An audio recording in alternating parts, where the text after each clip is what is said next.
Listen carefully. You do not have a motivation problem. You do not have a discipline problem. You have a time obedience problem. Every day, minutes are stolen from you, not by others, but by your habits, your distractions, and your refusal to decide what matters. Time is not neutral. Time either works for you or it works against you. In 2026, average people will stay busy. Focused people will win. This audiobook will teach you one thing: how to make every single minute obey your goals.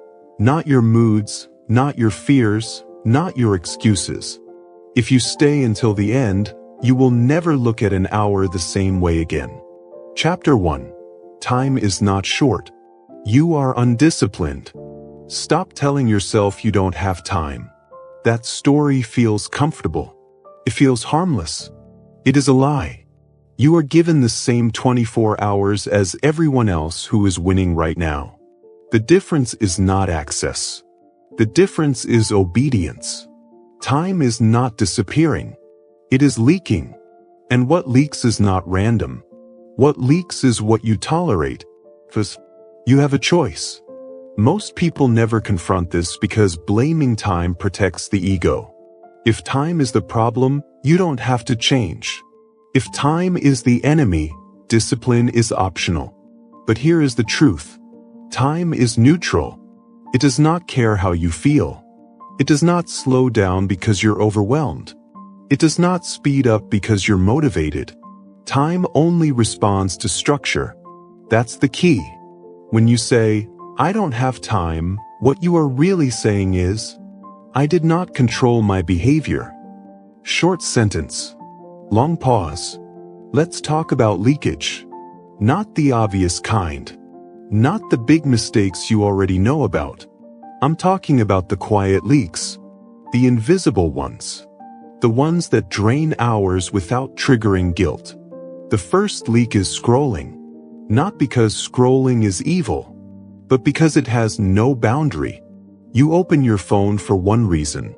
One notification. One message. One quick check. 5 minutes later, you are somewhere else entirely. Different app. Different mood. Different mental state. And when you close the phone, you don't return to zero. You return to distraction. You lose the minute you scrolled. You lose the minute it takes to refocus. You lose the minute you spend remembering what you were doing. That's 3 minutes. Gone. What you tolerate steals your time. Second leak. Indecision. This one is expensive. You think indecision is harmless because you're thinking. You're considering options. You're waiting for the right moment. But you are bleeding time. Every undecided task stays open in your mind. It creates mental noise. It creates friction. It slows everything else down. High performers decide quickly. Not because they are reckless, but because they respect time. They understand something you must understand now. You will never have perfect information. You will never feel fully ready. Waiting does not protect you. It taxes you. That's the key. Decide. Then adjust. You don't need their permission. You don't need certainty. You need closure. Third leak. Emotional recovery time. This is the one nobody tracks. And it might be the most damaging. You have a frustrating conversation. A small setback. A minor criticism. The event lasts 5 minutes. The emotional hangover lasts 2 hours. You replay it. You rehearse imaginary arguments. You drift. You are not resting. You are ruminating.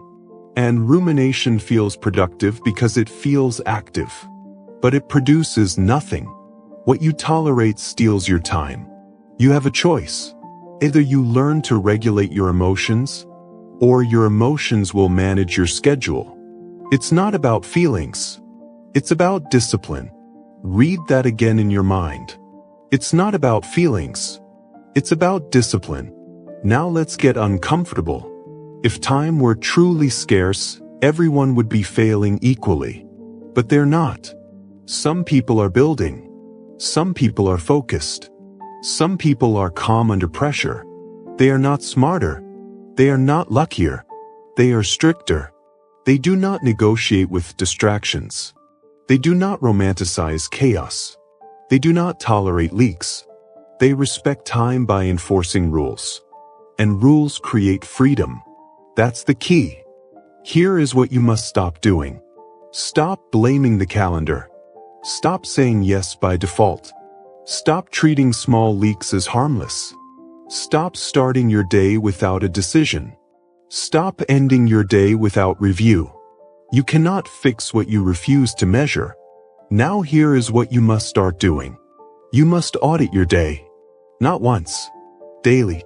Ask one question in the morning. What must happen today for this day to be a win? Not 10 things. What? Then build around it. Protect it. Everything else is secondary. You have a choice. You must also create friction for bad habits and ease for good ones. Phone in another room. Notifications off by default. Decisions made in advance. This is not extreme. This is respect. You don't need their permission to structure your life. You don't need approval to say no. You don't need motivation to remove distractions. You need standards. Standards decide behavior. Behavior decides outcomes. Outcomes decide your future. That's the chain. And right now, your standards around time are too low. If you're honest, you already know this. This is not new information. What's new is the refusal to tolerate it anymore. Short pause. Discipline is not punishment. Discipline is alignment. When your actions align with your goals, time stops feeling scarce.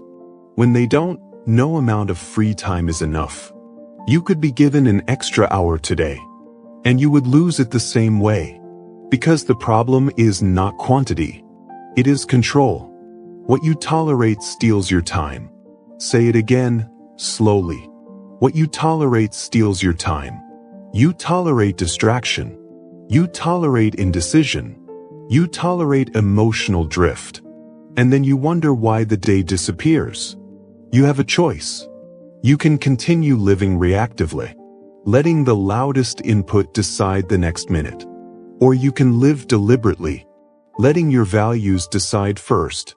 This chapter is not about doing more. It's about leaking less. Because when you stop leaking time, you don't need to chase productivity. Productivity shows up on its own. That's the key. Here is your final instruction for this chapter.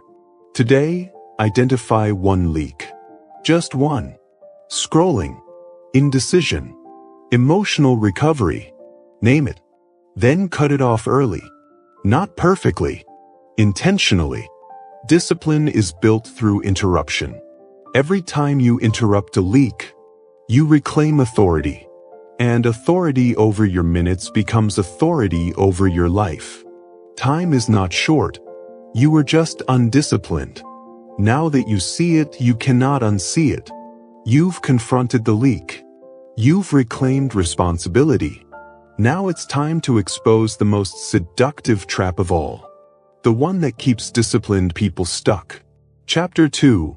Busy is the most dangerous lie of 2026. Busy feels productive. Focus creates results. Say that again in your mind. Busy feels productive. Focus creates results. Most people never learn the difference. And in 2026, that ignorance is fatal. Busy is socially rewarded. Busy sounds important. Busy gives you an excuse. But busy does not move your life forward. Busy hides the truth. You can be busy and stuck. Busy and broke. Busy and exhausted with nothing to show for it. That's not bad luck. That's misdirection. You have a choice. Let's get clear about what busy really is. Busy is motion without intention. Busy is activity without priority. Busy is effort disconnected from outcome. Busy is when your calendar is full, but your goals are untouched. That's the key. Look at how people describe their days. I was busy all day. I didn't stop once. I barely had time to breathe. Then look at the results. Nothing meaningful moved. Busy protects the ego. It lets you feel valuable without being effective. And that's why it's dangerous. In 2026, the world will reward output, not effort. Results, not motion. Clarity, not chaos.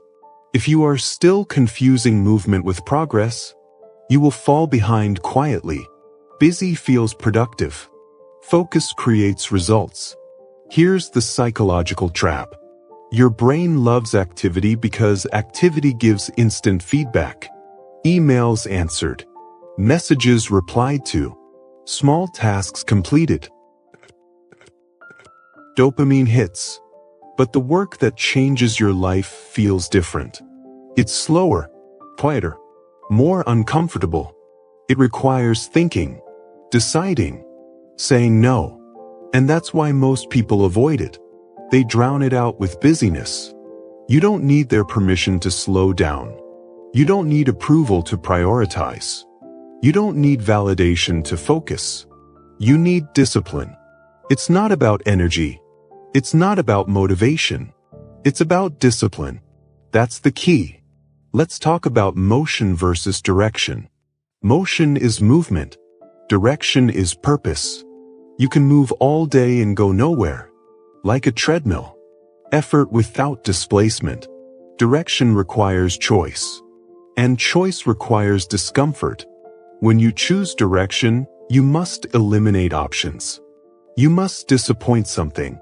Or someone. Most people avoid that moment. So they stay busy instead. They answer everything. Attend everything. React to everything. And then they wonder why nothing compounds. Busy feels productive. Focus creates results. Now let's talk about effort versus output. Effort is how hard you work. Output is what your work produces. The world does not reward effort. It never has. It rewards output. Two people can work the same number of hours. One builds leverage. The other builds fatigue. The difference is focus. Focused work stacks. Busy work scatters. That's the key. Here's a hard truth. If your work does not move a measurable outcome, it is noise. Noise feels urgent. Outcomes feel important. Urgent tasks scream. Important tasks whisper. And most people obey the loudest voice. You have a choice. You can be reactive, or you can be deliberate. Reactive people live in their inbox. Deliberate people live in their priorities. Reactive people feel needed. Deliberate people create value. Now listen carefully. Being busy is not a personality trait. It is a habit. And habits can be replaced. But first, you must stop lying to yourself. Stop saying, "I'm busy," when what you mean is, "I didn't protect my focus." Stop saying, "There's too much to do," when what you mean is, "I didn't decide what matters." That's the key. Here's what you must stop doing. Stop measuring your day by how full it felt. Stop rewarding yourself for exhaustion. Stop starting your day by checking messages. That last one matters more than you think. When you start your day reacting, you train your brain to follow instead of lead. You hand control to the outside world. Before you've made a single decision, busy feels productive. Focus creates results. Now here's what you must start doing. You must define a daily outcome. Not a task list. An outcome. One thing that, if completed, moves your life forward. Then you protect it. You build your day around it. Not around noise. Not around convenience. You don't need their permission to do this. You don't need to explain yourself. You need to enforce it. This is where discipline replaces weakness. Discipline says, "I decide first. I respond second." Weakness says, "I'll handle what comes up. And what comes up will consume you." That's the key. Let's get practical. At the start of each day, ask one question. What must be true by the end of today for this day to matter? Write it down. One sentence. Then schedule time for it. Before anything else. Not after emails. Not after meetings. Before. If something threatens that time, you protect it. You reschedule the noise. Not the priority. This is not selfish. This is strategic. Busy people feel important. Focused people become important. Say it again. Busy feels productive. Focus creates results. Now let's address the fear underneath busyness. Because there is one. Busy keeps you from being judged. If you're busy, no one can say you're lazy. If you're busy, failure feels justified. Focus removes that protection. When you focus on one thing, results become visible. And visible results can be evaluated. That scares people. So they hide in busyness. You have a choice. You can protect your ego. Or you can build your future. You don't need their permission to be evaluated. You need the courage to commit. That's the key. Another truth. Busyness fragments your attention. Fragmented attention weakens your thinking. You start skimming instead of understanding. Reacting instead of planning. Surviving instead of building. Focus restores depth. Depth creates leverage. Leverage multiplies time. And this entire audiobook is about making time work for you. Busy makes time disappear. Focus makes time compound. Let that land. Now listen carefully to this instruction. If you feel constantly busy, you are overcommit or underdecided. There is no third option. Overcommit means you said yes too often. Underdecided means you avoided choosing. Both are discipline failures. It's not about intelligence. It's not about opportunity. It's about discipline. That's the key. Here's a rule you will use from now on. If a task does not directly support your primary outcome, it is optional. Optional does not mean bad. It means secondary. Secondary tasks do not get prime energy. They get leftovers. This single rule will change your days. Now one more hard truth. Being busy is often a form of procrastination. It keeps you away from the one thing that matters most. The uncomfortable task. The focused work. The decision you've been avoiding. Busyness gives you somewhere to hide. Focus removes the hiding place. You have a choice. And now you know the cost. Busy feels productive. Focus creates results. This chapter ends with clarity. If you want time to work for you, you must stop worshiping activity. You must choose direction over motion. Output over effort. Focus over busyness. Once you see the lie, you cannot unsee it. You've exposed the trap. You've named the enemy. Now it's time to remove the biggest source of wasted time. Still controlling your life. You've escaped busyness. Now you must eliminate hesitation. Chapter 3. Decide once or pay forever. Every undecided choice charges interest. Say that again. Slowly. Every undecided choice charges interest. Most people don't realize this because the cost is invisible. It doesn't show up as pain immediately. It shows up as drag, as delay, as mental noise. Indecision does not feel dangerous. It feels cautious, responsible, thoughtful. That's why it survives. But indecision is one of the most expensive habits you can have. You have a choice. You can decide once, or you can pay forever. Let's expose what indecision really is. Indecision is not intelligence. It is fear wearing a smart mask. Fear of being wrong. Fear of missing out. Fear of judgment. Fear of committing. So instead of choosing, you postpone. You wait and see. You keep options open. And while you wait, time leaks. That's the key. Every open decision lives in your mind. It takes space. It drains energy. It competes for attention. One undecided choice might seem small, but they stack. What should I work on first? When should I start? Should I say yes or no? Is this the right approach? Each question steals focus. Each delay taxes momentum. Every undecided choice charges interest. High performers understand this early. They are not better thinkers. They are faster closers. They decide quickly on small things, so they can think deeply about big things. They predecide. And predecision is power. That's the key. Let's talk about predecision. Predecision means you decide in advance how you will act in predictable situations. You don't negotiate every morning, whether you'll work or scroll. You don't debate every evening, whether you'll rest or drift. You decide once, then you execute. This removes friction, and friction is what kills consistency. You don't need their permission to live this way.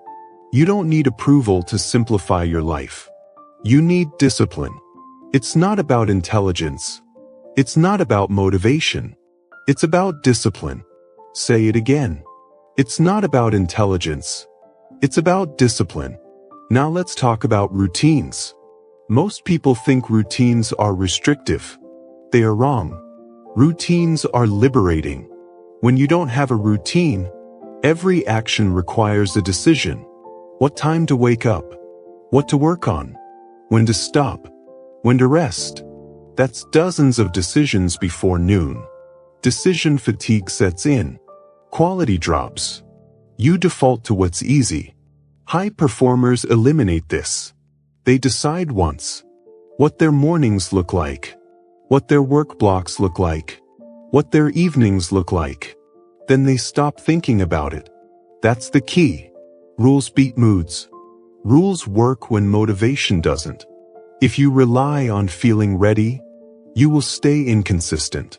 If you rely on rules, you will move forward regardless of mood. You have a choice. You can let your emotions vote every day, or you can remove them from the process. Now let's confront a lie. People say, I just need more time to decide. But you need a standard. Standards decide faster than analysis. When you have clear standards, many decisions make themselves. If it doesn't meet the standard, it's a no. Simple. But most people avoid setting standards because standards require commitment. Commitment removes excuses, and excuses are comfortable. Every undecided choice charges interest. Let's make this practical. Here are 3 areas where indecision is quietly draining your life. First, priorities. If you don't decide what matters most, everything feels important. And when everything is important, nothing gets done well. You must decide what deserves your best energy. Not what's urgent, not what's loud. What matters. Decide once, then protect it. Second, boundaries.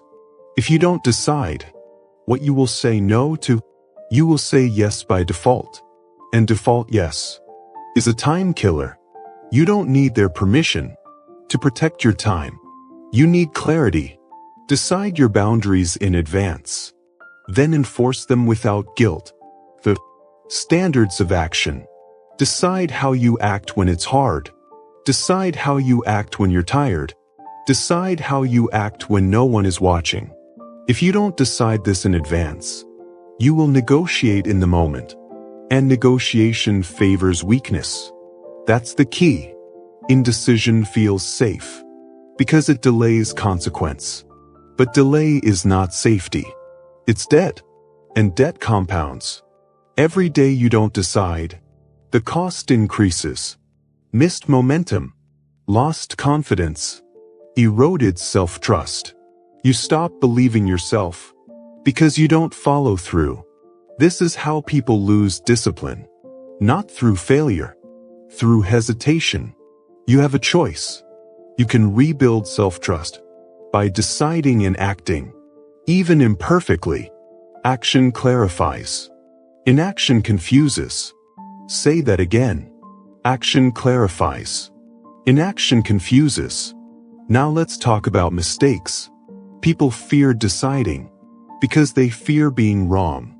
But wrong decisions are cheaper than no decisions. A wrong decision teaches. A delayed decision drains. You can correct direction after movement. You cannot correct stagnation. High performers move, then adjust. They don't wait for certainty. Certainty is a myth. Clarity comes from action. That's the key. Now here is what you must stop doing. Stop reopening decisions you already made. Stop second-guessing simple choices. Stop treating small decisions like life or death events. This behavior weakens you. Every time you reopen a decision, you train your brain to doubt itself. Now here is what you must start doing. You must decide faster. On low-risk decisions. What to wear. When to work. How to structure your day. Reduce options. Create defaults. Save your thinking. For what actually matters. You don't need their permission to simplify your life. You need discipline. And discipline is a muscle. It strengthens with use.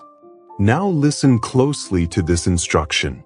From today forward, when you catch yourself hesitating, ask one question. What is the cost of not deciding right now? Not the cost of being wrong. The cost of waiting. That question cuts through fear. Every undecided choice charges interest. When you feel the weight of that sentence, you will decide. And when you decide, something shifts. Momentum returns. Energy sharpens. Time stops slipping. Because indecision was the leak. This chapter ends with authority. Decide once. Then execute without drama. You don't need certainty. You need commitment. You don't need permission. You need standards. You don't need more time. You need fewer open loops. You've learned to decide. You've stopped paying interest. Now it's time to confront what's silently controlling your behavior every day. You've conquered indecision. Now you must take control of the forces shaping your actions. Chapter 4. Your environment is programming your minutes. You don't rise to willpower. You sink to environment. Read that again in your mind. Slowly. You don't rise to willpower. You sink to environment. Most people misunderstand discipline. They think it's a personality trait. They think strong people resist temptation better. That belief is wrong. And it keeps people stuck. Discipline does not fail because you are weak. Discipline fails because your environment is strong. That's the key. Your surroundings are quietly deciding how you spend your minutes. Not your intentions. Not your goals. Not your motivation. Your phone placement. Your notification settings. Your desk setup. Your room layout. These things are not neutral. They are instructions. And right now, your environment is training you to be distracted. You have a choice. You can keep blaming yourself. Or you can take control of what's controlling you. Let's get clear about something uncomfortable. Willpower is unreliable. It fades with fatigue. It collapses under stress. It disappears when emotions rise.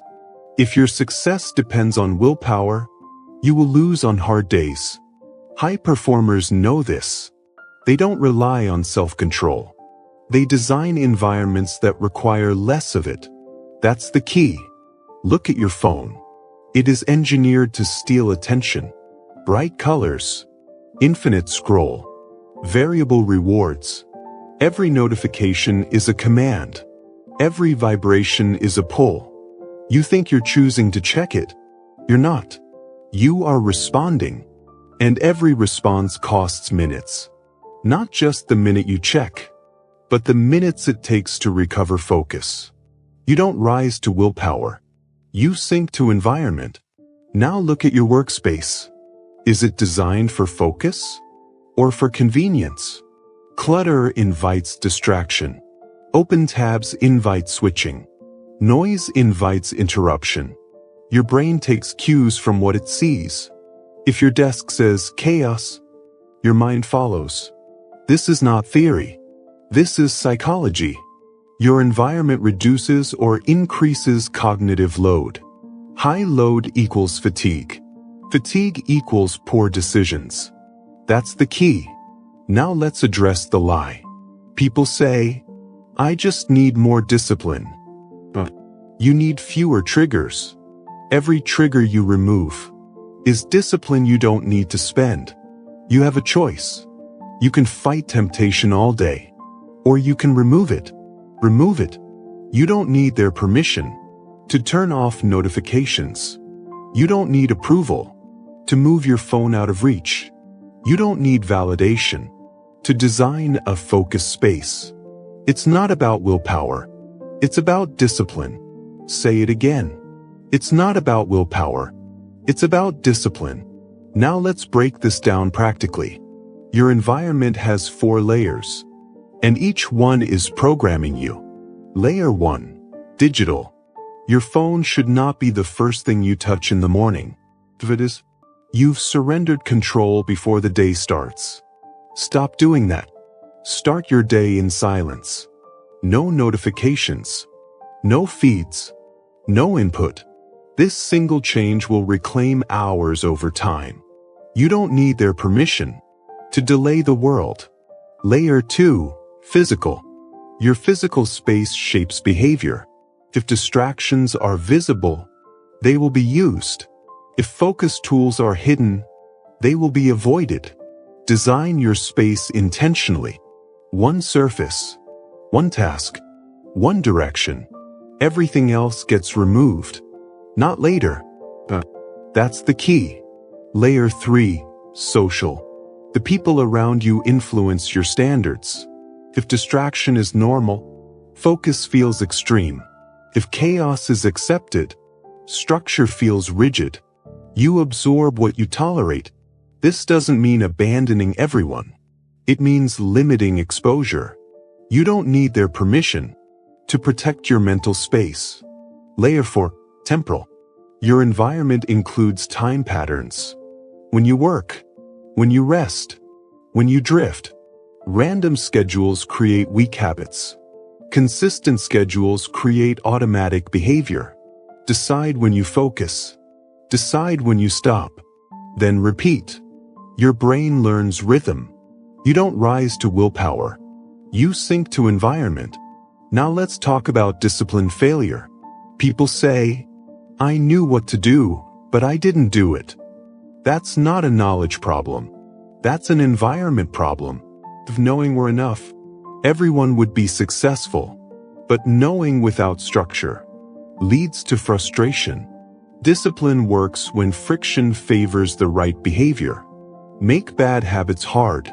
Make good habits easy. That's the key. Here's what you must stop doing.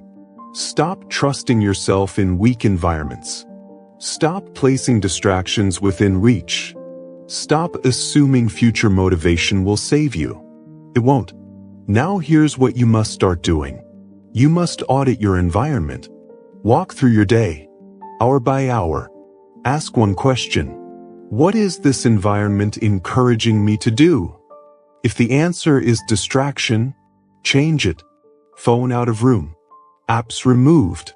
Notifications silenced. Desk cleared. Browser tabs closed. Single task visible. This is not extreme. This is intentional. You have a choice. You can live in reaction, or you can live by design. Design wins.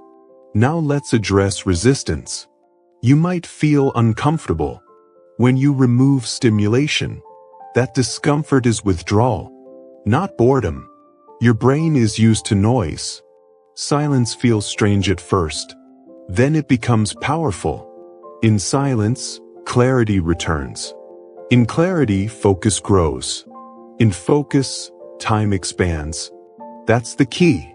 Another hard truth.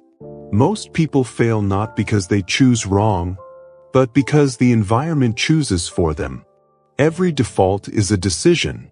If your default is distraction, your life will drift. Change the default. You don't need their permission to choose focus. You need discipline. And discipline begins with design. Let's make this concrete. Here is your non-negotiable rule. When focus matters, your phone is out of reach. Not silent on the desk. Not face down. Out of the room.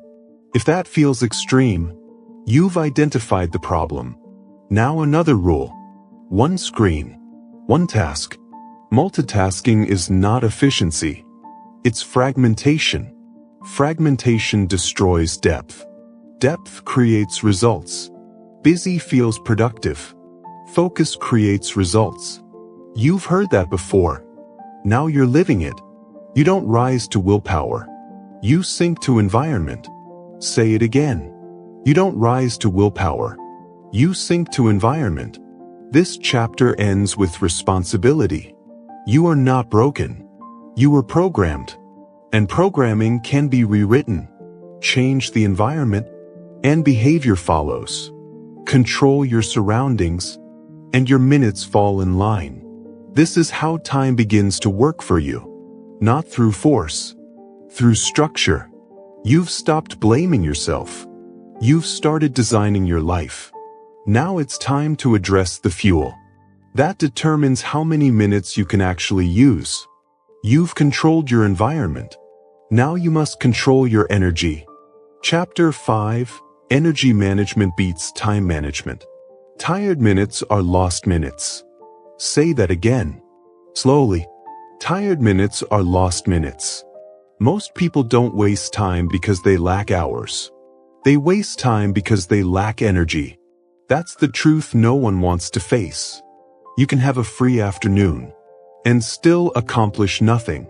If your energy is gone, you can have an open schedule and still drift.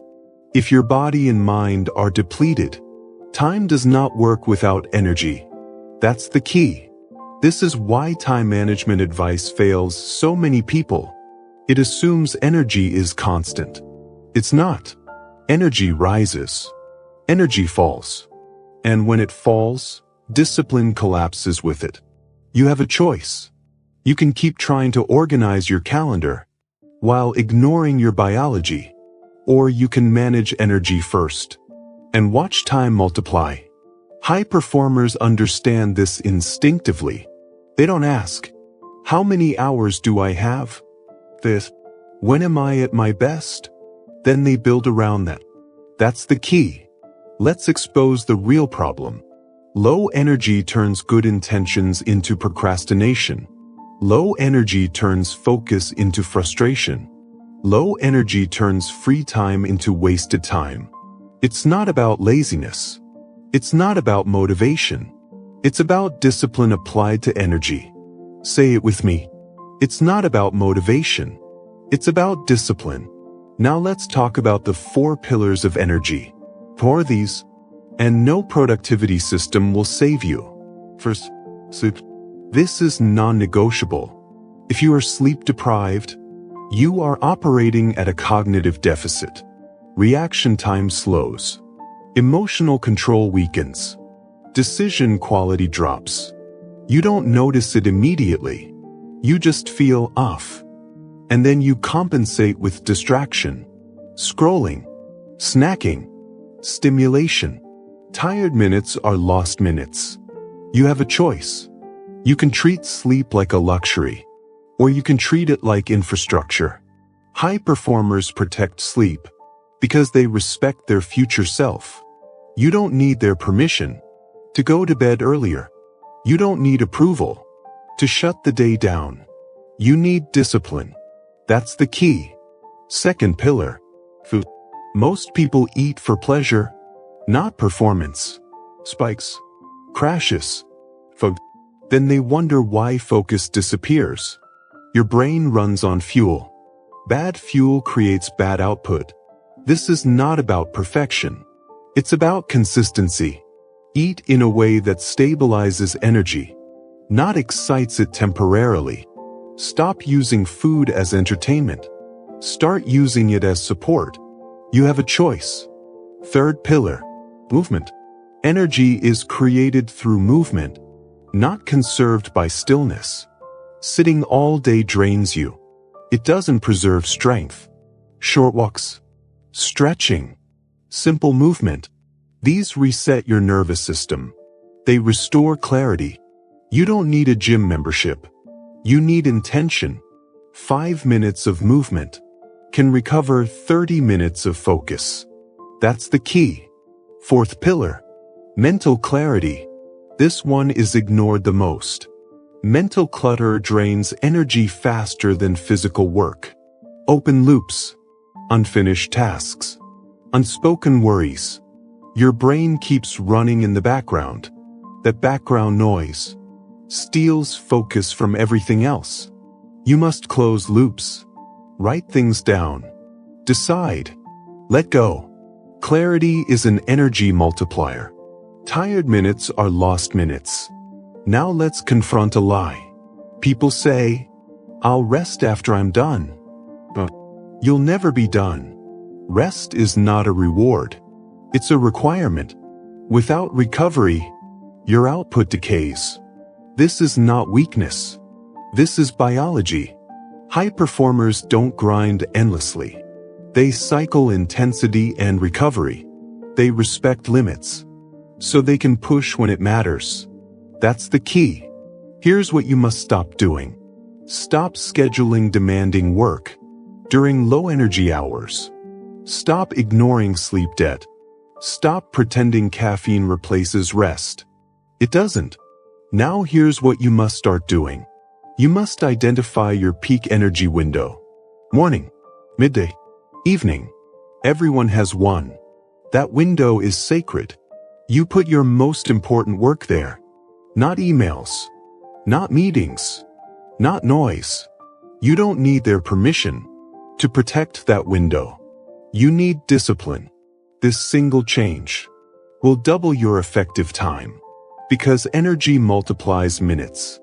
Now listen closely. A focused hour with high energy beats 3 distracted hours with low energy. Every time, busy feels productive. Focus creates results. And focus requires energy. Tired minutes are lost minutes. Now let's address emotional energy. Stress drains more energy than physical work ever will. Resentment, uncertainty. These exhaust you quietly. If you don't manage emotions, they will manage your capacity. You have a choice. You can ruminate, or you can regulate. Regulation means pausing, breathing, returning to calm. Calm is not passive. Calm is efficient. Calm thinking saves time. That's the key. Here's a practical rule. When energy drops, don't push blindly. Reset first. Hydrate. Breathe. Then return. Pushing through exhaustion trains sloppy work. Sloppy work creates rework. Rework steals time. Tired minutes are lost minutes. Now let's make this actionable. Here is your daily energy discipline. Sleep at a consistent time. Eat to stabilize. Move at least once. Protect your peak hour. Close mental loops. That's it. Not complicated. Just disciplined. You don't need their permission to live this way. You don't need validation to prioritize your energy. You need commitment. Now let's address resistance. You might think, I don't have time to do all this. That's backwards. You don't have time because you don't do this. Energy first. Time follows. That's the key. High performers don't do more. They waste less energy. They don't burn themselves out and then complain about time. They manage energy, so time stretches. You have a choice. You can keep forcing yourself through exhaustion, or you can build a system that supports performance.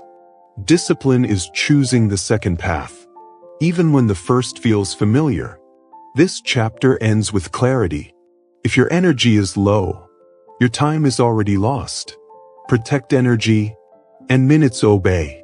Ignore energy, and hours disappear. You've learned to respect your capacity. You've learned to fuel performance. Now it's time to sharpen the skill that turns energy into output. You've managed your energy. Now you must master your attention. Chapter 6. Focus is a skill, not a personality trait. What you focus on grows. What you ignore fades. Say it again. Slowly. What you focus on grows. What you ignore fades. Most people believe focus is something you either have or you don't. They say, I'm just not a focused person. They say, my mind is always scattered. They say, that's just how I am. That belief is false. And it is expensive. Focus is not a personality trait. Focus is a trained skill. That's the key. You were not born distracted. You were trained to be distracted by notifications, by multitasking, by constant switching. And anything that is trained can be retrained. You have a choice. You can keep labeling yourself as someone who can't focus, or you can build focus the same way you build strength, through repetition, through constraint, through discipline. Let's break this illusion. People think focused individuals feel focused all the time. They don't. They simply return to focus faster. They drift, then they come back. That's the skill. Focus is not never drifting. Focus is noticing drift and correcting it. That's the key. Now let's talk about the enemy. The enemy of focus is not distraction. It's divided attention, multitasking, switching, checking, splitting. Every time you switch tasks, your brain pays a cost. Context switching drains mental energy. It fragments thought. It destroys depth. You think you're doing more. You're actually producing less. Busy feels productive. Focus creates results. You've heard that before. Now you understand why. Single tasking is a weapon in a distracted world. And most people refuse to use it because it feels uncomfortable. When you single task, there is nowhere to hide. No stimulation buffer. No escape. Just you and the work. That's why it works. You don't need their permission to work this way. You need discipline. It's not about talent. It's not about intelligence. It's about discipline. Say it again. It's not about talent. It's about discipline. Now let's talk psychology. Your brain craves novelty. That's normal. Every new input releases dopamine. Notifications exploit this. Feeds exploit this. Endless content exploits this. So when you try to focus, your brain resists. Not because you're weak, because it's conditioned. Conditioning can be changed, but only through exposure. You must practice staying with one thing longer than your comfort zone. That's how focus grows. What you focus on grows. What you ignore fades. Now here's the mistake most people make. They try to feel focused before they start. That never works. Focus comes after starting, not before. Action creates focus, not the other way around. You have a choice. You can wait to feel ready, or you can start anyway and let focus catch up. High performers start. They don't negotiate with their mood. That's the key. Here is what you must stop doing. Stop working with distractions present. Stop telling yourself you can handle multitasking. Stop switching tasks mid-thought. Every switch weakens you. Now here is what you must start doing. You must train focus deliberately. Not casually. Deliberately. Start with short focus blocks. 10 minutes. One task. No switching. When your mind wanders, bring it back. No judgment. No drama. That return is the rep. That's the key. Over time, 10 becomes 20. 20 becomes 40. Focus lengthens. Not because you changed as a person, but because you trained the skill. You don't need their permission to work in silence. You don't need approval to shut things down. You need commitment. Now let's talk about ignoring. Most people try to focus without deciding what to ignore. That's impossible. Focus is subtraction. Every focused session requires exclusion. Decide in advance. What does not get attention? Messages can wait. Updates can wait. Noise can wait. If everything is allowed in, nothing gets processed deeply. What you ignore fades. And that includes impulses. The impulse to check. The impulse to switch. The impulse to escape discomfort. Ignore it.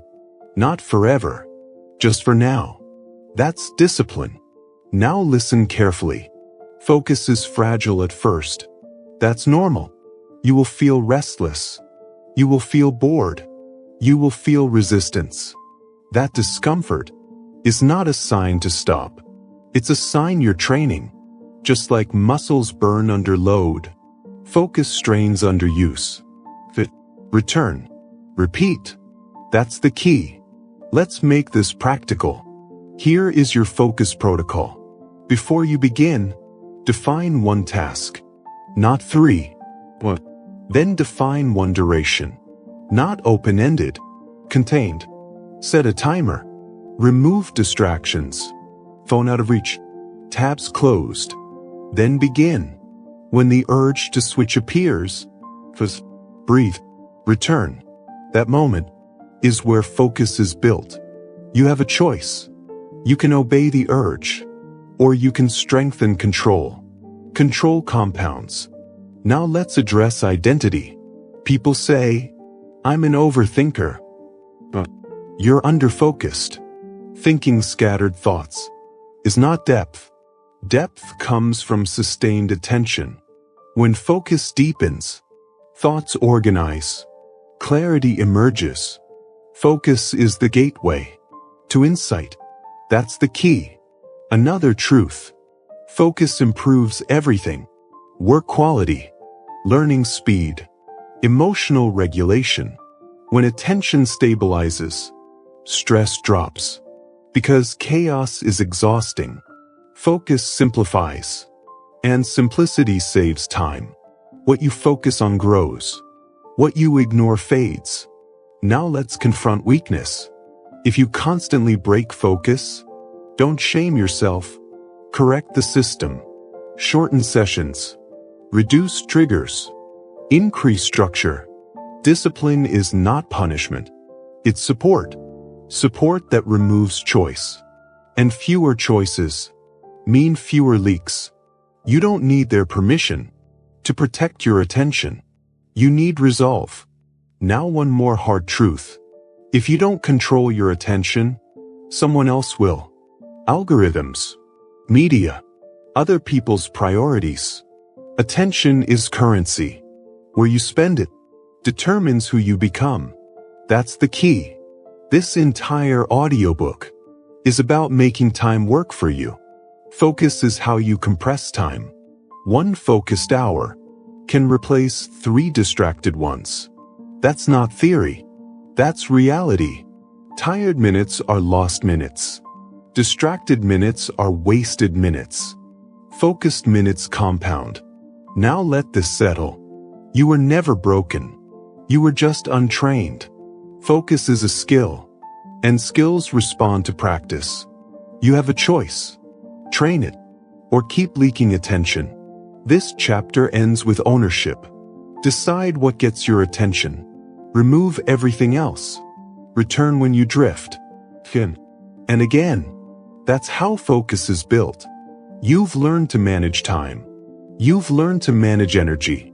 Now you've learned to command attention. Next, we simplify further. Because the fastest way to gain focus is to remove what doesn't matter.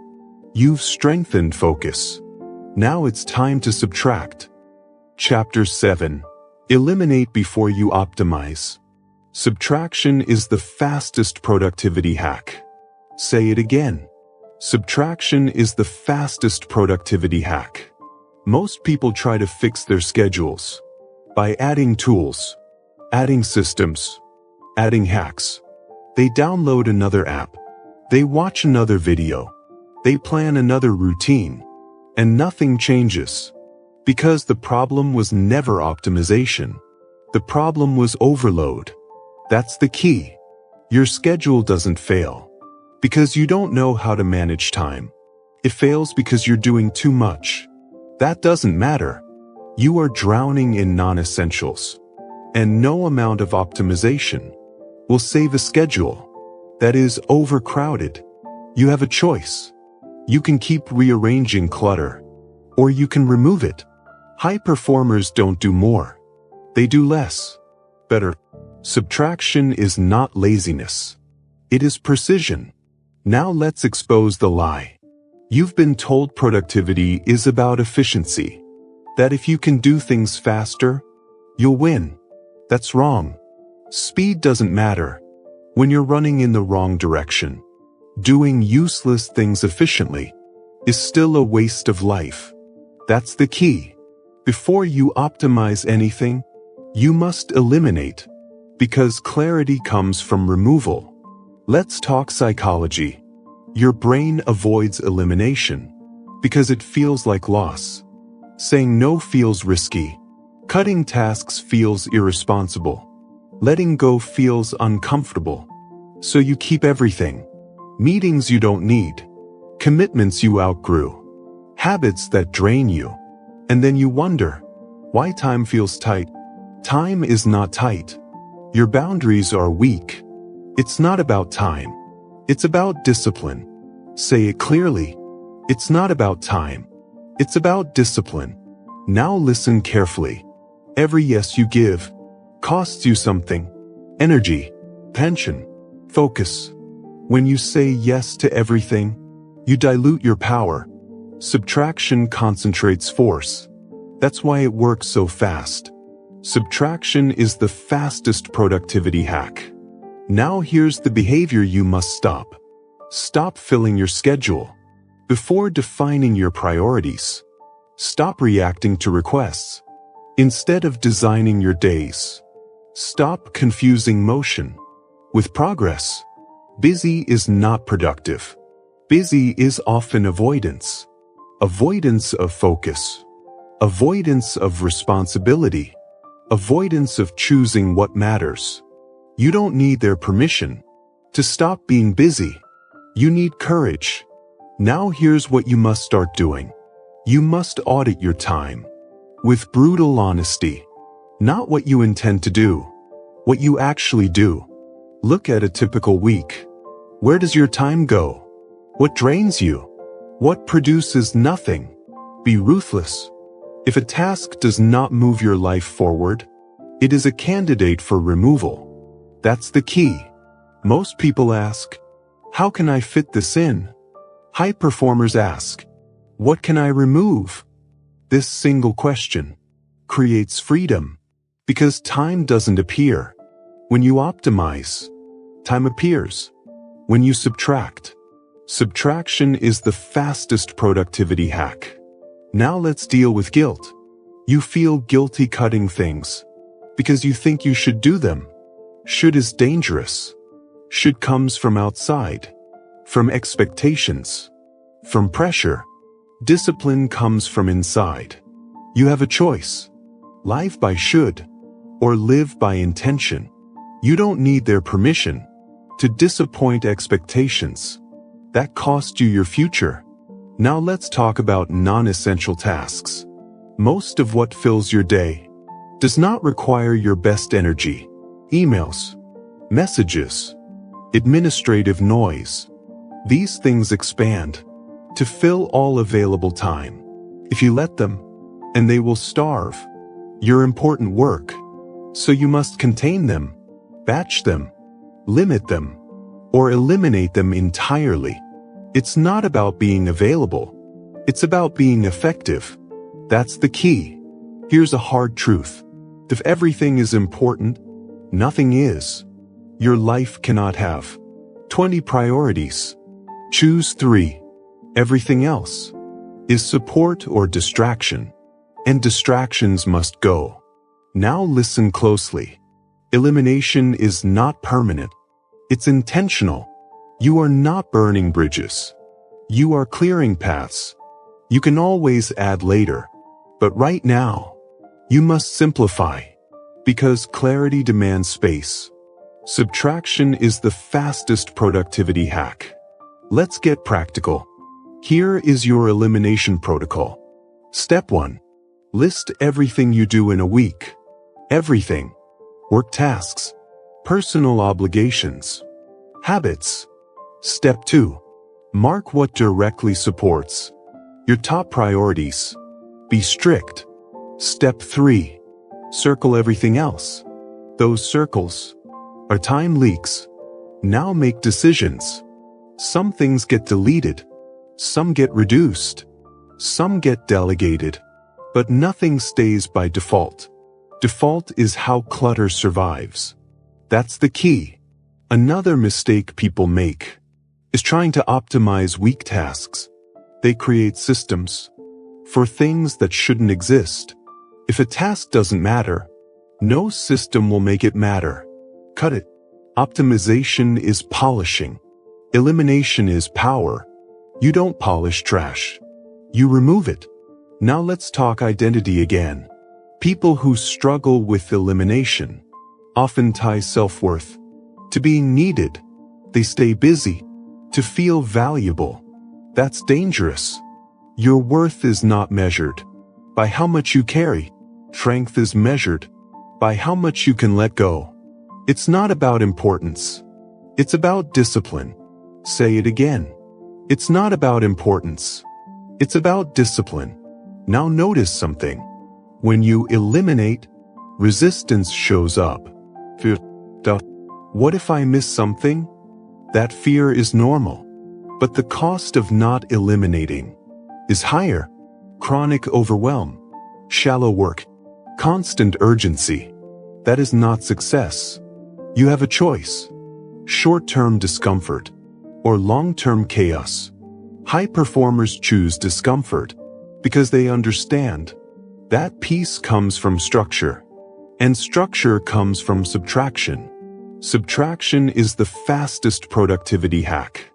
Let's connect this back to the core theme. This audiobook is about making every minute work for you.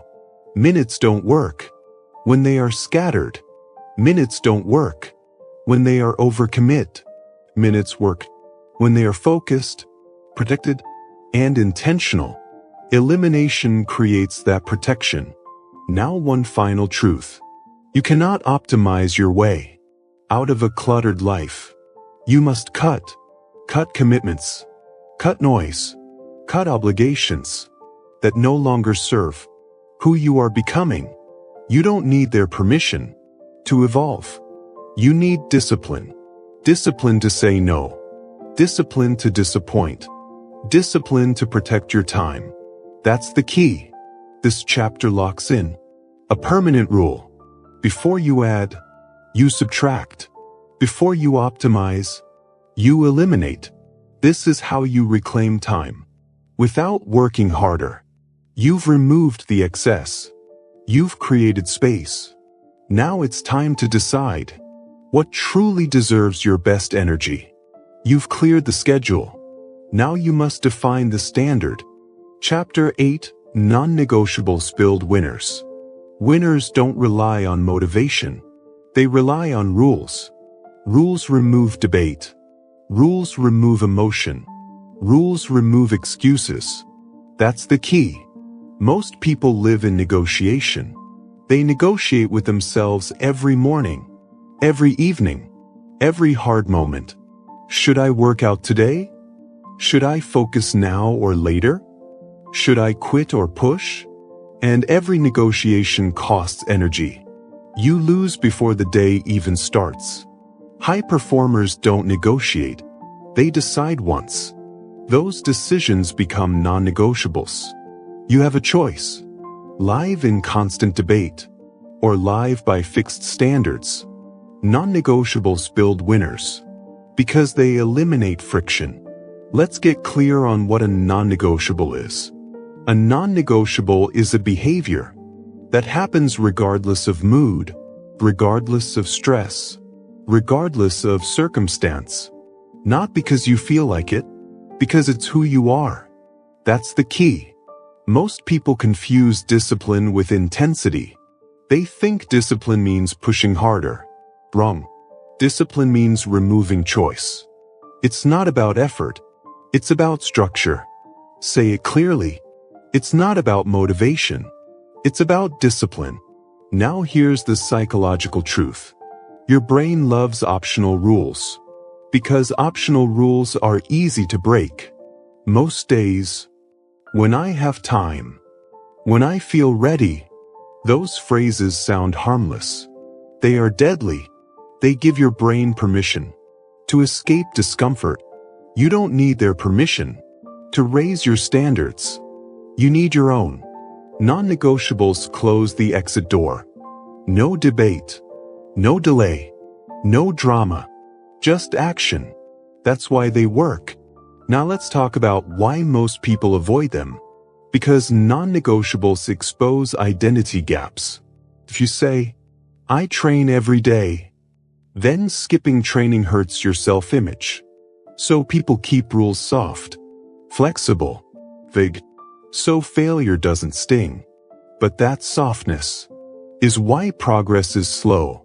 You have a choice. Protect your ego or build your future. Winners choose the future. Now listen carefully. Non-negotiables are not extreme. They are simple, but they are enforced. Simple rules, applied consistently, beat complex plans, applied occasionally. That's the key. Let's talk behavior. Here's what you must stop doing. Stop creating goals without behavioral rules. Goals inspire. Rules execute. The goal says, I want to be fit. A non-negotiable says, I train 5 days a week, no excuses. The goal says, I want focus. A non-negotiable says, my phone is off during deep work. One is hope. The other is discipline. It's not about desire. It's about discipline. Now here's what you must start doing. You must define your core non-negotiables. Not 10, not 20, 3 to 5. These are the behaviors that make everything else easier. Sleep, movement, focus blocks, learning time, whatever directly supports the life you are building. And once defined, they're law. No mood overrides them. No excuse cancels them. That's the key. Let's address a common fear. What if I fail? You will. At first. Failure is part of installation. Non-negotiables are trained, not magically adopted. But here's the difference. When you fail a non-negotiable, you don't quit. You correct immediately. No spiral. No shame. No story. Back to the rule. Discipline is not perfection. It's fast recovery. Say it again. Discipline is not perfection. It's fast recovery. Now here's a powerful shift. Non-negotiables reduce decision fatigue. You stop asking, should I? And start saying, this is what I do. That identity shift changes everything. Because behavior follows identity. When something is who you are, it no longer feels heavy. It feels obvious. That's the key. Now let's connect this to time and minutes. Every time you hesitate, you leak time. Every time you debate, you drain energy. Non-negotiables protect minutes. By eliminating hesitation, action becomes automatic. Automatic action creates momentum. Momentum creates results. This is how winners move faster, without rushing. Now let's get practical. Here is how you install non-negotiables. Step 1. Identify friction points. Where do you lose time? Where do you procrastinate?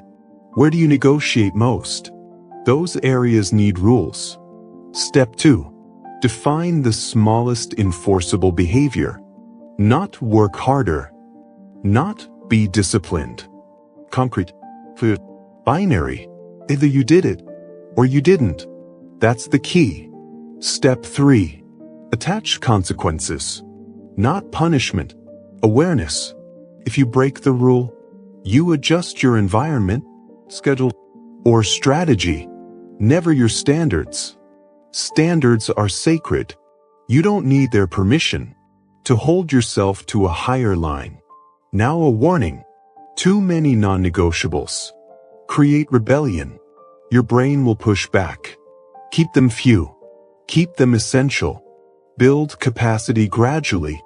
Winners play long games. Now listen closely.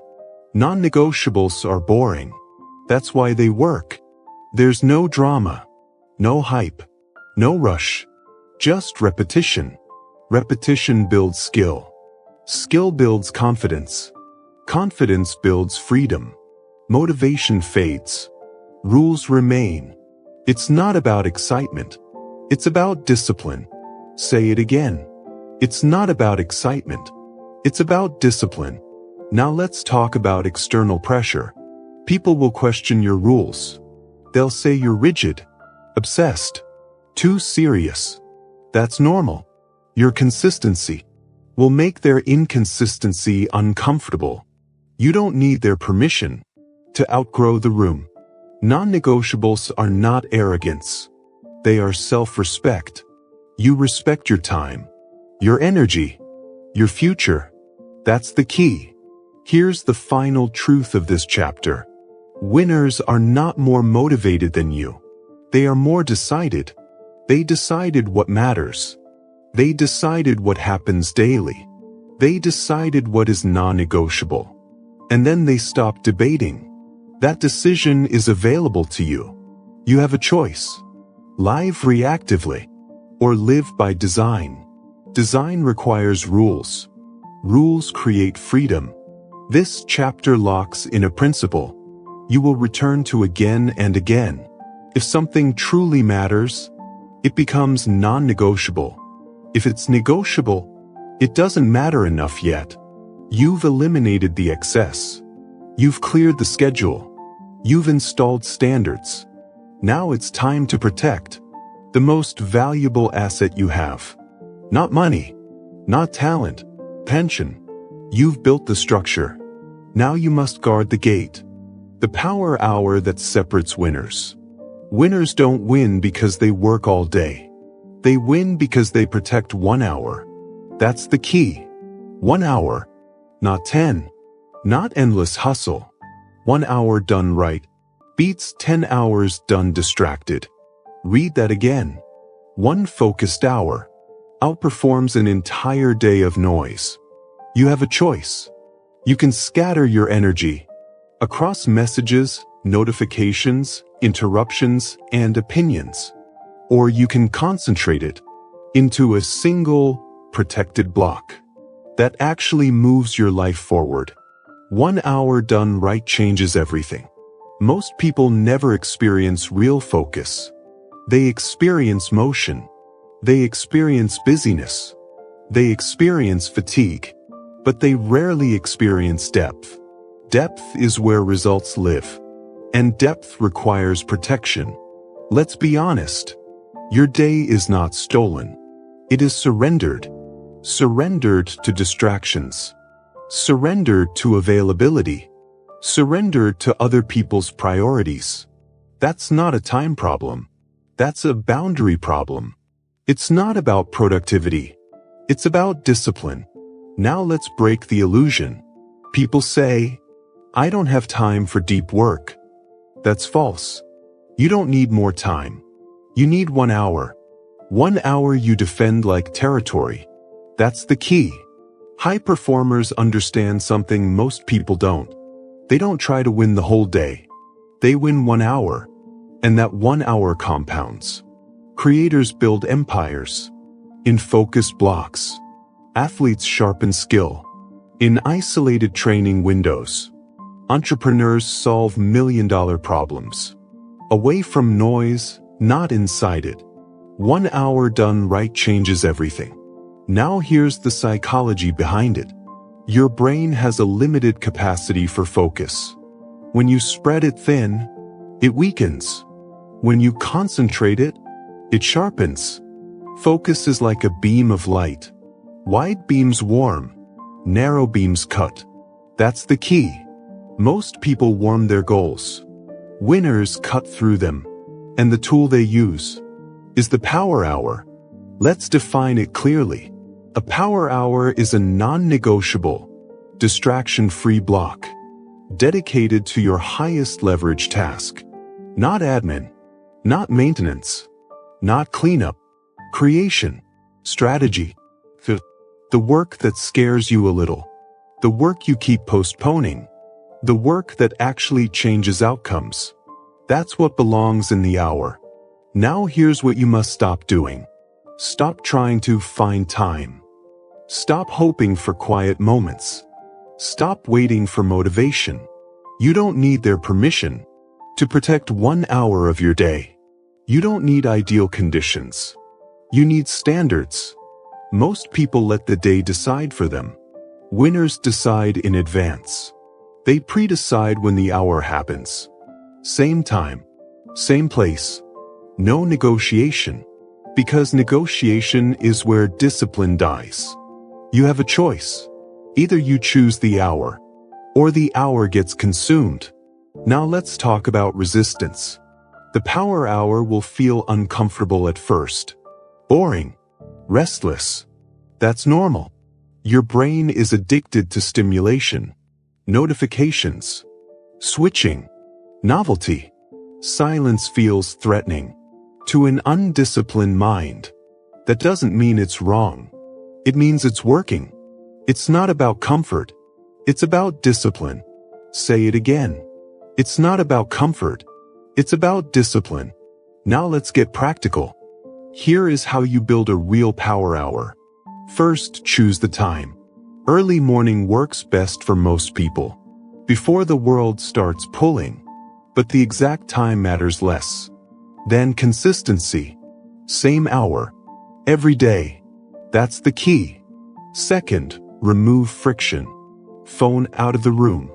Notifications off. Browser tabs closed. If your environment is weak, your willpower won't save you. You don't rise to willpower. You sink to environment. So design it. Third, choose one task. Not 5. Not a list. One outcome. What would make today a win? If this hour was the only thing I completed, that question changes behavior. 1 hour done right changes everything. Now let's talk about common mistakes. Mistake 1. Using the hour for shallow work. Email is not power hour work. Meetings are not power hour work. Those are maintenance tasks. Necessary, but not transformative. Power hours are for progress, not upkeep. Mistake 2. Breaking the hour when it gets hard. This is critical. The moment your mind says, check your phone, switch tasks, take a break. That's the moment discipline is trained. Discipline is not built when things are easy. It's built in the urge to escape. You don't need their permission to stay with discomfort. That's the key. Mistake 3. Expecting instant brilliance. Some days the hour will feel slow, messy, uninspired. That's fine. The goal is not brilliance. The goal is presence. Show up fully. Every day. Results follow consistency, not inspiration. Now let's address the excuse. Most people hide behind, I work better under pressure. You work faster under pressure, not better. Pressure forces urgency. Focus creates quality. High performers don't wait for deadlines. They manufacture focus. That's what the power hour does. It creates a daily deadline for what matters most. 1 hour done right changes everything. Now here's a deeper truth. The power hour is not just about output. It's about identity. Every time you protect it, you reinforce a belief. I am someone who keeps promises to myself. That belief is priceless. Because once you trust yourself, execution becomes easier everywhere. You stop negotiating. You stop doubting. You start acting. That's the key. Let's connect this back to time. People say, I need better time management. What they really need is attention management. Time exists regardless. Attention is chosen, and the power hour is where attention is trained. You're not just working, you're practicing control. Control over impulse. Control over distraction. Control over drift. It's not about time. It's about discipline. Now listen carefully. If you only adopt one idea from this entire book, make it this. Protect 1 hour. Everything else can be messy. That hour cannot. That hour compounds. 30 hours a month. 360 hours a year. That's not small. That's separation. That's how average lives turn into exceptional ones. Not through intensity, through consistency. 1 hour done right changes everything. Now let's lock this in. You don't need more hacks. You don't need more tools. You don't need more planning. You need one defended block, where you do the work your future depends on. No applause. No validation. No permission. Just you and the task. That's where winners are built. You've learned how to eliminate. You've installed non-negotiables. You've claimed a power hour. Now you must protect what fuels it all. Because without control of attention, time will always slip away. You've mastered the structure. Now it's time to master the currency. Chapter 9. Attention is your real currency. Money is replaceable. Time is limited. But attention is decisive. That's the key. What you give attention to is what grows. What you starve of attention shrinks. You are not poor in time. You are distracted in attention. And distraction is the tax of the modern world. Every platform wants it. Every notification pulls it. Every opinion competes for it. If you don't guard your attention, someone else will spend it for you. You have a choice. Spend attention deliberately, or let it be stolen quietly. Attention is your real currency. Not money, not talent, not intelligence. Because without attention, none of those things can be applied. This chapter is not about focus techniques. It's about control. Control over where your mind goes. When no one is watching, that's the key. Let's start with a hard truth. You don't lack discipline in all areas. You lack discipline specifically where attention leaks. Scrolling, switching, checking, reacting. Those behaviors look small. They are not. They fragment attention. Fragmented attention produces fragmented results. You're busy, but nothing compounds. That's not bad luck. That's divided attention. It's not about laziness. It's about discipline. Say it clearly. It's not about laziness. It's about discipline. Now here's the psychological reality. Attention follows novelty. Your brain is wired to chase what's new. That wiring once kept humans alive. Now it keeps them distracted. Algorithms know this. Platforms exploit it. But here's what most people miss. Your brain will follow whatever you repeatedly feed it. Feed it chaos, and it becomes restless. Feed it depth, and it becomes sharp. What you focus on grows. What you ignore fades. That's the law. You don't need their permission to opt out of the noise. You need standards. Now let's define attention properly. Attention is not just where your eyes go. It's where your thoughts stay. You can stare at a screen and still be unfocused. True attention is sustained presence. And sustained presence is rare. That's why it's valuable. Winners understand something simple. They don't consume attention endlessly. They invest it intentionally. That's the key. Consumers give attention and hope something comes back. Producers invest attention and create the return. Now let's talk behavior.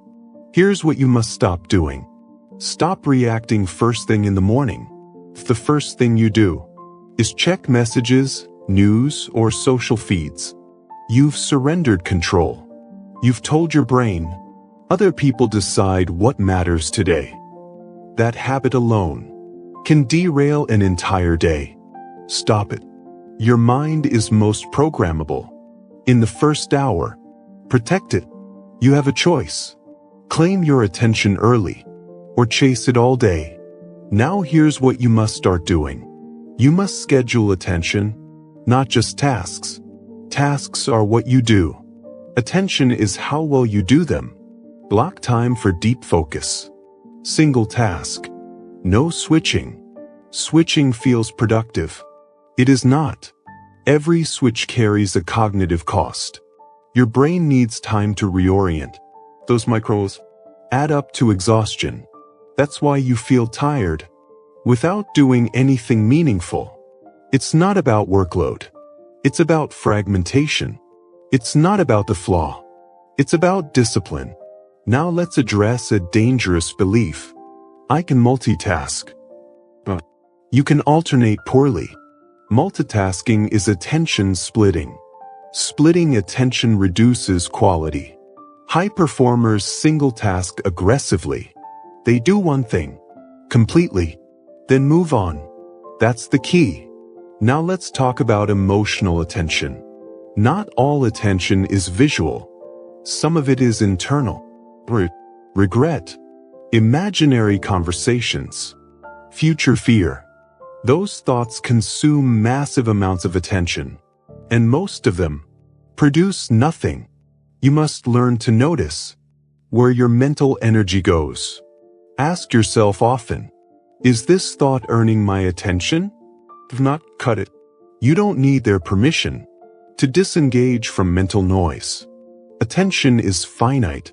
Spend it where it pays. Now here's a principle that changes behavior fast. Attention follows standards. If you tolerate distraction, you invite it. If you enforce boundaries, attention sharpens. This is why environment matters. Phone on desk? Attention leaks. Notifications on? Attention fragments. Open tabs everywhere? Attention dissolves. You don't rise to willpower. You sink to environment. That's the key. Design your space to support attention, not comfort, not convenience. Clarity. Now let's make this practical. Here's a daily attention protocol. First, choose one priority that deserves your best attention. Not urgent, important. Second, give it your freshest energy. Early, before noise. Fifth, remove all exits. Phone away. Door closed. Timer on. Fourth, stay until the timer ends. Even when it gets uncomfortable. Especially when it gets uncomfortable. Discipline is trained in the urge to escape. It's not about intensity. It's about discipline. Now let's address comparison. Social media trains you to scatter attention across other people's lives. That comparison steals focus and breeds dissatisfaction. You don't need to know what everyone else is doing. You need to know what you're building. Attention spent comparing is attention not creating. That's the key. Now here's a powerful shift. Attention compounds faster than money. An hour of deep attention today makes tomorrow easier. A year of focused work separates you permanently, but only if attention is consistent. Consistency is impossible without discipline. Say it again. Consistency is impossible without discipline. Now listen closely. Your future is built by what you pay attention to, when no one is forcing you. Not what you intend, not what you plan, what you repeatedly attend to. That's the real scorecard. You have a choice. Let your attention be reactive, or make it deliberate. Reactive attention reacts to noise. Deliberate attention creates value. One drains you, one builds you. Now let's lock this in. Attention is not infinite. Every yes costs something else. Every scroll costs focus. Every reaction costs presence. If you don't decide what deserves attention, everything will compete for it, and you will feel busy, but empty. Winners don't live like that. They guard attention as fiercely as time. They know something others don't. What you focus on grows. What you ignore fades. That's not motivation. That's mechanics. You've built structure. You've claimed focused hours. You've eliminated the excess. Now you must master what flows through that structure. Attention. Because attention determines the quality of every minute. You've taken control of time. Now it's time to control silence. Because without silence, attention cannot settle. Without silence, clarity cannot form. You've learned where to place your mind. Next, you must learn when to withhold it completely. Stop managing time. Start managing standards. Most people try to manage time. Winners manage standards. That's the key. Time doesn't decide how you act under pressure. Standards do.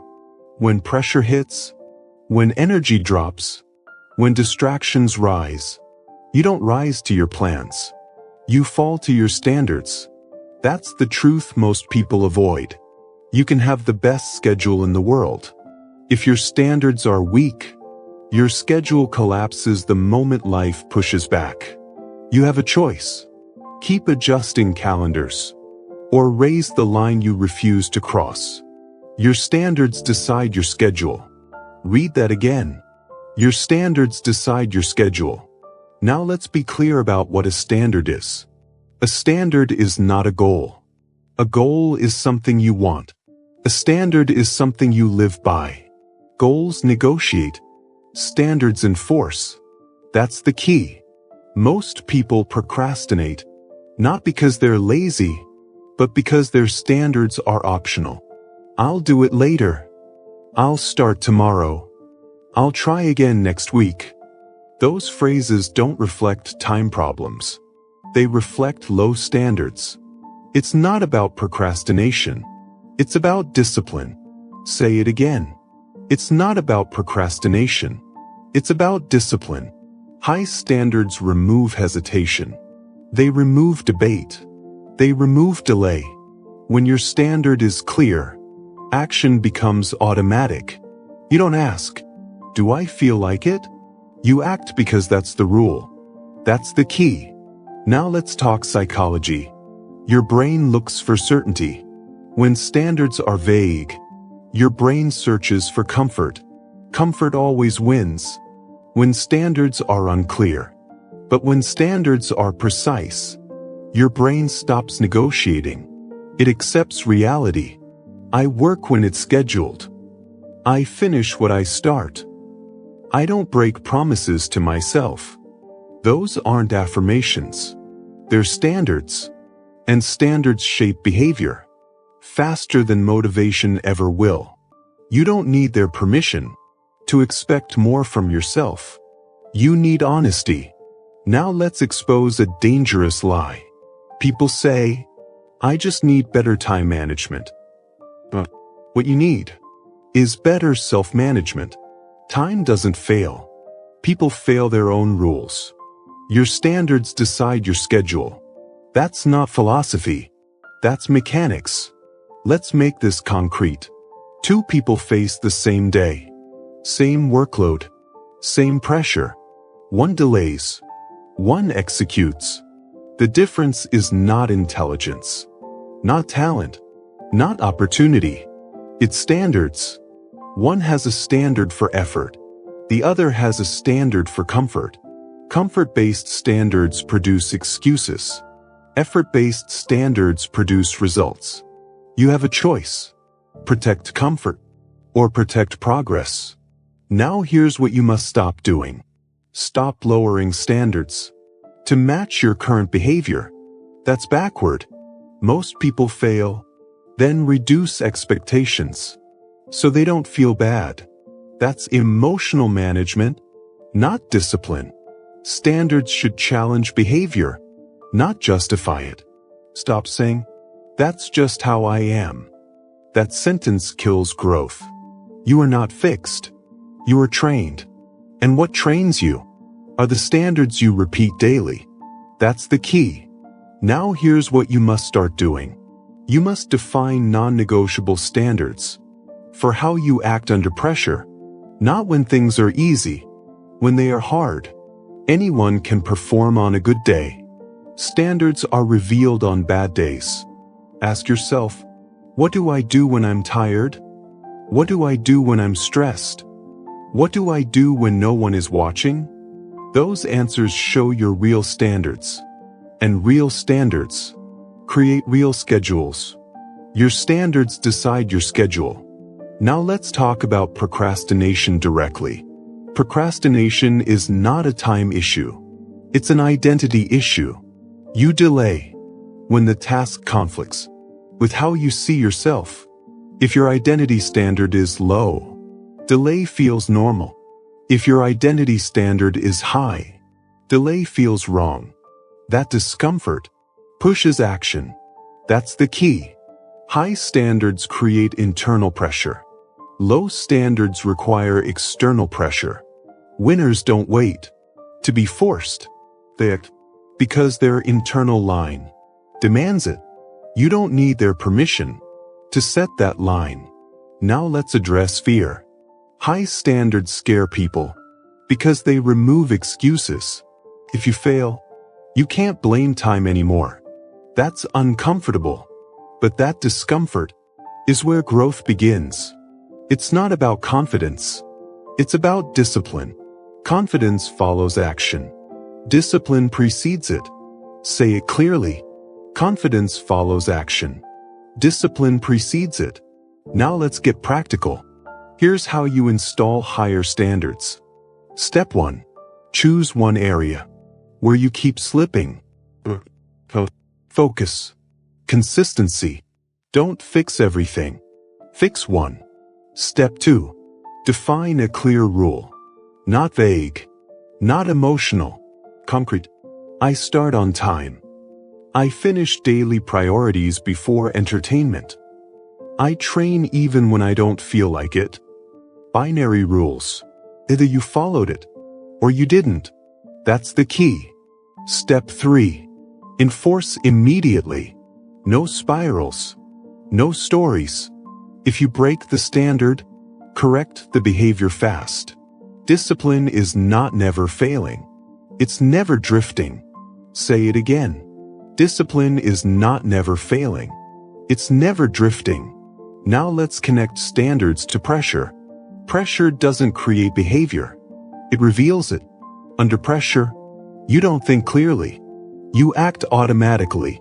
What you do automatically is dictated by standards. That's why raising standards before pressure arrives is critical. When pressure comes, there's no time to decide. You've already decided. That's the key. Now listen carefully. High standards reduce stress. That sounds backward, but it's true. Low standards create constant decision-making. Should I? Can I? Maybe later? High standards remove those questions. Action becomes simpler, cleaner, faster, less mental noise, more execution. Your standards decide your schedule. Now let's talk about other people. When you raise your standards, people may resist. They benefit from your inconsistency.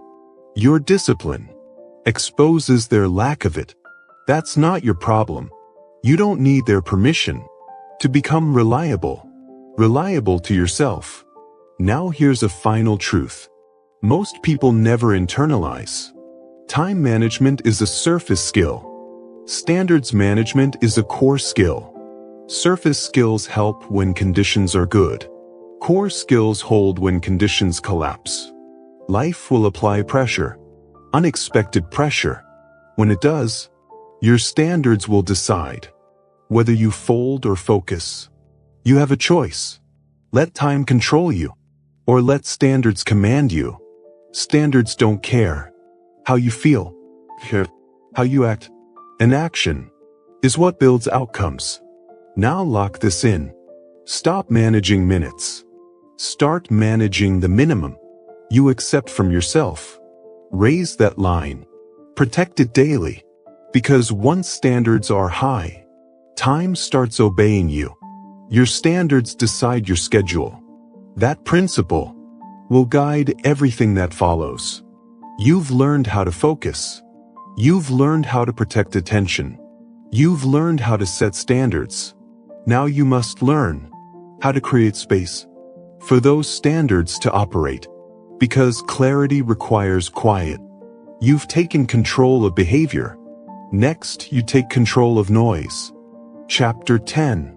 The discipline of silence. Silence is not empty. Silence is controlled. That's the key. Most people fear silence because silence removes distraction. And distraction is where excuses hide. Noise gives you somewhere to run.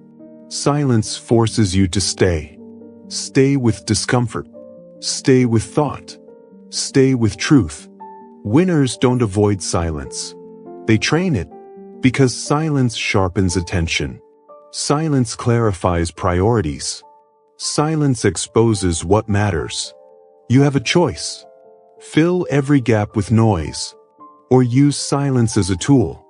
This chapter is about discipline, not meditation, not calm aesthetics. Discipline, because silence is not passive. Silence is enforced. Let's start with reality. Your mind is overstimulated. Constant input, constant opinions, constant alerts. That stimulation feels normal. It is not. It weakens focus. It fractures thinking. It creates mental dependency. You don't think anymore. You react. That's not a personality flaw. It's a conditioning problem. It's not about distraction. It's about discipline.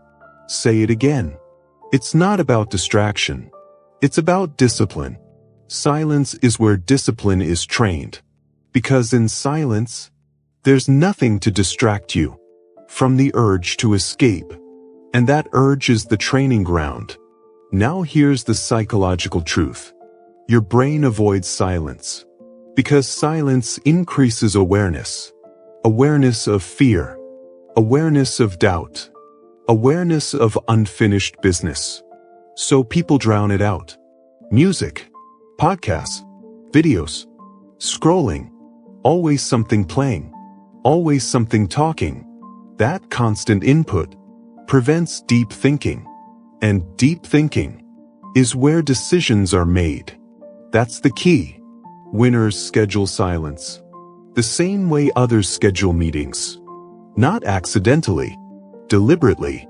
Because silence is not the absence of sound. It's the absence of unnecessary input. Now let's define discipline of silence. It means choosing not to speak when speaking adds nothing. Choosing not to consume when consuming adds no value. Choosing to sit with your thoughts without escaping them. That's discipline. Now let's talk behavior. Here's what you must stop doing. Stop filling every quiet moment. If you reach for your phone, the second there's silence, you are training dependence. Elevators, waiting rooms, books. Those moments are not empty. They are opportunities. Stop narrating your life to others. Stop over-explaining. Stop broadcasting plans. Noise leaks energy. Silence preserves it. You don't need their permission to be quiet. Now here's what you must start doing. You must schedule intentional silence. Not someday. Not when life slows down. Daily. 5 minutes. 10 minutes. Start small. So, no input. No output. No music. No phone. No stimulation. Just you and your thoughts. At first, it will be uncomfortable, restless, boring. But that discomfort is where discipline begins. You have a choice. Escape it or train inside it. That's the key. Now let's address a misconception. Silence does not mean inaction. Silence is preparation. Before decisive action, there is silence. Before clarity, there is quiet. Before strategy, there is space. People who are always talking are rarely thinking. People who are always consuming are rarely creating. Silence creates the gap where thinking deepens. Now let's talk about speech. High performers speak less, but with more weight. They don't think out loud endlessly. They don't explain themselves to everyone. They observe. They decide. Then they act. Talking too much dissipates intent. Silence concentrates it. That's the key. Now let's talk about emotional silence. Not every thought deserves engagement. You don't need to respond to every emotion. Anger passes when it's not fed. Anxiety shrinks when it's observed quietly. Silence interrupts emotional escalation. You don't need their permission to pause instead of react. Reaction is easy. Restraint is discipline. Say it clearly. Reaction is easy. Restraint is discipline. Now let's make this practical.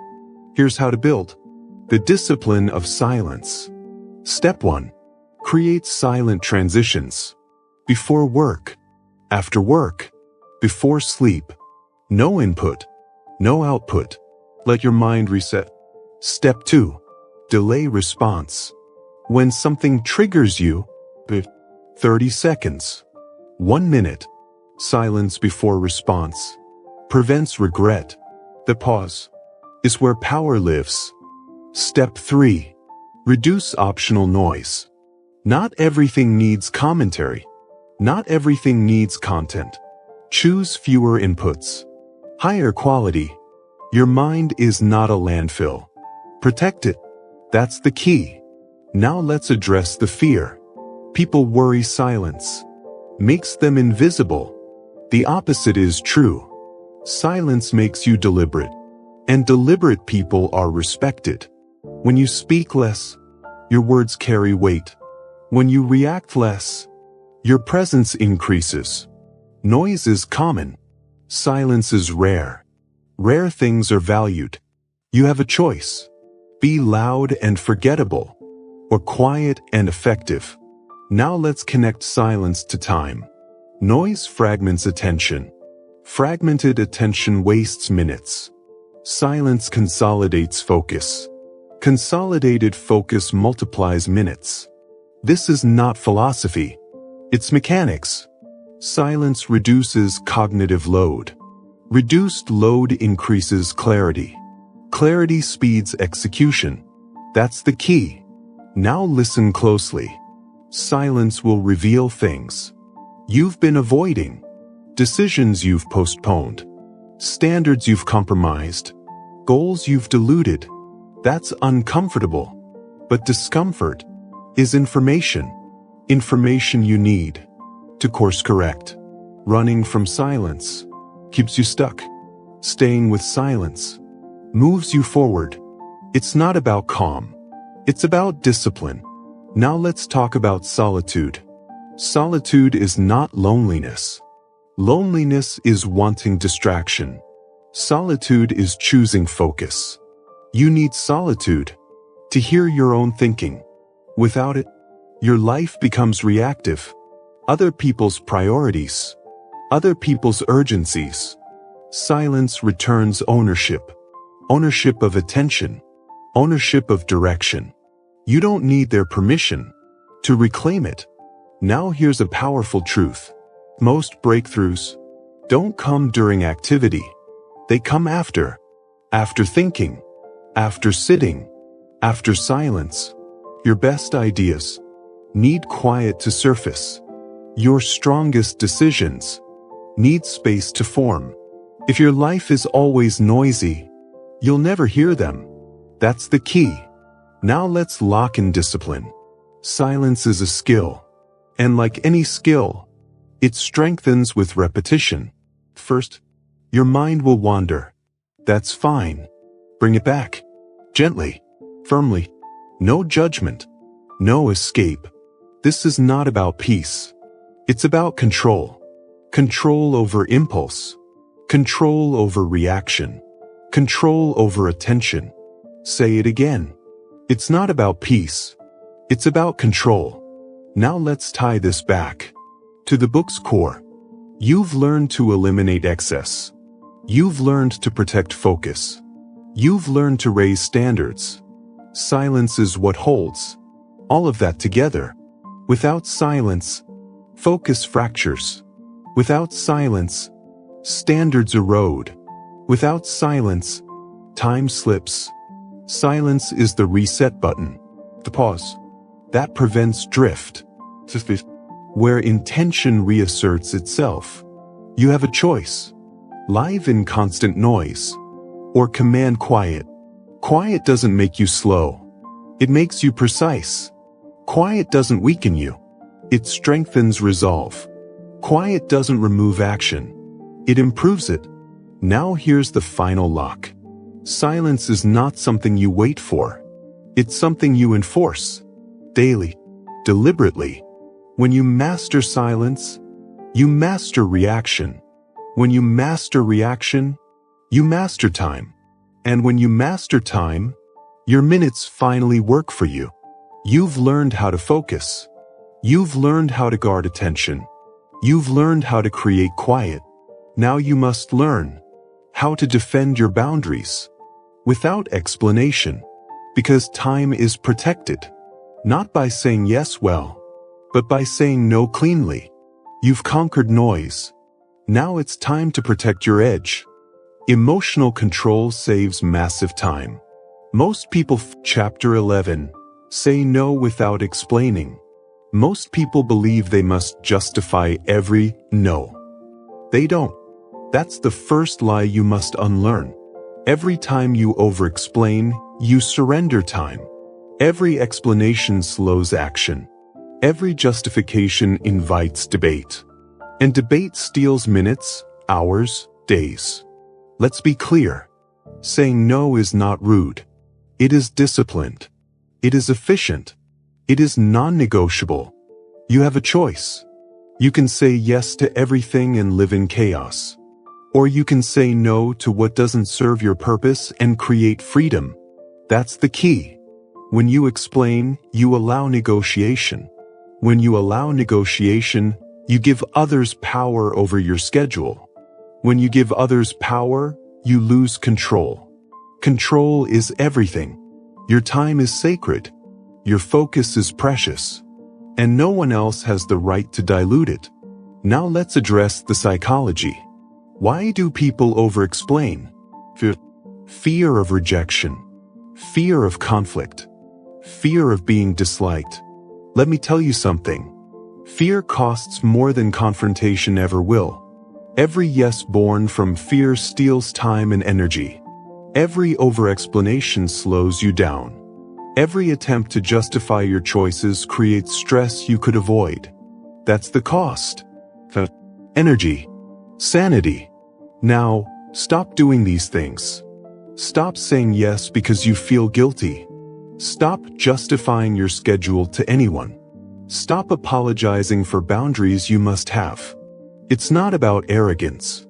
It's about discipline. Discipline is saying no without hesitation, without explanation, without remorse, without losing focus. Here's how winners handle it. They practice the clean no. The no without words wasted. No, I can't. No, that doesn't work for me. No, I'm focused elsewhere. Unyielding. Notice this. No justification. No negotiation. No debate. That's the power of brevity. Brevity saves time. Clarity protects your energy. Every extra word is a leak. Every rationalization invites discussion. Every explanation opens the door to compromise you didn't agree to. Now, let's talk about mindset. Most people say yes because they seek approval. They fear conflict.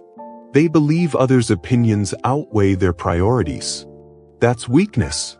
Weakness costs minutes, hours, days. It builds hidden schedules filled with tasks you didn't want to do. You don't need their permission. You don't need their understanding. You need your own discipline. Say it. You have a choice. You have control. You can decide how to spend your time. That's the key. Next, let's address the internal resistance. When you first practice saying no without explaining, it feels uncomfortable. It feels unnatural. Your mind screams, they will be angry. They will judge you. They will think badly. That's normal. That's temporary. That's fear trying to steal your focus. You have a choice. You can obey fear, or you can obey discipline. Obey discipline. Your schedule, your energy, your priorities. Now, let's make it practical. Step 1. Identify your non-negotiables. Non-negotiables are tasks, commitments, and people that serve your long-term goals. Everything outside this list is optional. Step 2. Prepare the clean no. Decide in advance how you will respond. Keep it short. Keep it firm. Step 3. Deliver without hesitation. No pause. No explanation. No softening. No, I can't. No, that doesn't align with my priorities. No, I'm focused elsewhere. Step 4. Don't overthink their reaction. Their discomfort is not your responsibility. Your responsibility is focus. Your responsibility is time. Your responsibility is energy. Here's the psychological trick. When you explain, you invite debate. When you don't explain, you create certainty. Certainty protects your schedule. Certainty multiplies focus. Every second spent explaining is a second stolen from your high-value work. Now, let's tackle the fear of being disliked. People will not always approve. They may even resent your boundaries. That's okay. Boundaries are not meant to be popular. Boundaries are meant to create results. You have a choice. Approval or freedom. Control or chaos. Discipline or distraction. Choose discipline. Every time. Now let's examine real-world examples. Successful entrepreneurs, creators, and athletes use this principle daily. They say no without hesitation. They protect their hours like treasure. They reserve energy for what truly matters. Their results are not luck. They are intentional. They are disciplined. They are protected. The alternative is chaos. Overcommitment, leaky schedules, mental fatigue, time lost forever. That's the cost of saying yes unnecessarily. Now let's address social pressure. Yes, I can help. Yes, I'm available. Yes, I'll attend. Replace all of it with a clean no. No. No. No. Notice how much mental space this frees. Notice how much energy is reclaimed. Notice how focus deepens. The first time feels uncomfortable. The 5th time feels empowering. The 10th time feels liberating. This is how winners protect their minutes. This is how winners preserve energy. This is how winners achieve results. Now, let's reinforce the anchor. Your standards decide your schedule. Your standards decide your schedule. Your standards decide your schedule. If your standard is clarity, you say no without explanation. If your standard is control, you protect your attention. If your standard is results, You respect your own time first. That's discipline. That's operational. That's non-negotiable. Now let's address exceptions.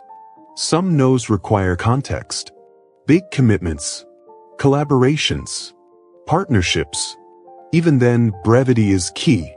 No, I'm focused elsewhere. Let's revisit another time. Respectful, effective. Long explanations create friction. Short, clean no's create trust. Trust in your boundaries. Trust in your focus. Trust in your reliability. You have a choice. You can dilute your day with unnecessary justifications. Or you can defend your time fiercely. That's the key. Now let's conclude this lesson. Every yes you give unnecessarily steals minutes from your mission. Every explanation extends friction. Every hesitation invites chaos. Discipline is saying no without explaining. Discipline is protecting time without apology. Discipline is controlling energy without negotiation. You have a choice. You can say yes to everyone. Or you can say no to what doesn't serve your purpose. You don't need their permission. You don't need their approval. You only need your standards. Your standards decide your schedule. Your standards decide your schedule. Your standards decide your schedule. Say it aloud. Say it silently. Embed it. Live it. Now practice. Today. This hour. This minute. Say no. Without hesitation. Without explanation. Without guilt. Protect your time. Protect your energy. Protect your focus. This is discipline in action. This is how winners operate. This is how results are made. You've mastered internal regulation with calm. You've mastered saying no without overthinking. Now it's time to guard the gates of your attention. Build systems that work when you don't. Most people wait for motivation. They wait for inspiration. They wait for the perfect mood. And while they wait, the clock keeps moving. Minutes vanish. Hours disappear. Days slip through their fingers. That's the first trap. Motivation is a liar. It is unreliable. It shows up sometimes, and often too late. High performers know the truth. Systems beat motivation every time. Systems are not fancy. They are not complicated. They are consistent. They are predictable. And they work even when you don't. You have a choice. You can rely on your mood. Or you can rely on your systems. That's the key. Let's break this down. Systems are the scaffolding for your day. They are the invisible architecture that guides action. They remove decision fatigue. They eliminate hesitation. They automate discipline. Think about your morning routine. Some people wake up and ask, "What should I do?" They scroll. They linger. They procrastinate. Time leaks begin before the first coffee. High performers have a system. Wake up at the same time. Exercise. Journal. Plan the day. No debate. No negotiation. No hesitation. The system does the work. You don't. The system decides. And because the system works, you start your day on offense. Not waiting. Not hoping. Not wishing. Let's talk checklists. Checklists are simple, yet devastatingly effective. Pilots use them. Surgeons use them. Elite performers use them. But because the mind forgets. Because energy wanes. Because life is messy. Your checklist protects your time. It ensures consistency. It guarantees output. Every action does not require a moral debate. Every task does not require internal negotiation. Every step is guided by the system. Now let's examine routines. Routines are habits with structure. Habits are powerful, but unstructured habits are weak. Structure multiplies results. Routine transforms good intention into action. When you systemize, you reclaim hours weekly. Small actions repeated consistently yield massive results. It's not luck. It's not talent. It's a system. Automation is the next level. Automate what you can. Emails, payments, reminders, reporting, repetitive work. If you spend 10 minutes a day on repetitive tasks, automate them. That's 60 minutes a week. 4 hours a month. 12 hours a quarter. Time you can invest where it counts. Now let's reinforce the anchor. Systems work even on bad days. Even when tired. Even when distracted. Even when motivation disappears. That's the power of discipline built into your environment. That's the power of structure that carries you. That's the power that separates winners from the rest. You have a choice. You can flail on days you feel weak, or you can trust your system. That's the key. Let's examine the psychology. Humans are weak. We overestimate willpower. We underestimate environmental influence. We forget that decision-making costs energy. We act impulsively under fatigue. Systems bypass all of this. They remove the question, what should I do next? They remove hesitation.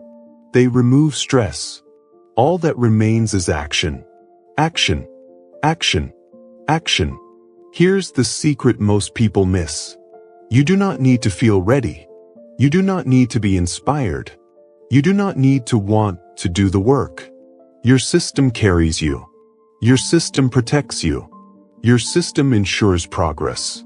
Stop relying on motivation. Stop trusting mood. Stop hoping discipline will magically appear. That's weakness disguised as optimism. That's lost time. That's wasted potential. Let's give practical steps. Step 1. Identify repeatable tasks. What actions consume energy daily? What decisions drain focus? What steps are repeated with minor variations? These are your system candidates. Step 2. Standardize them. Create a checklist.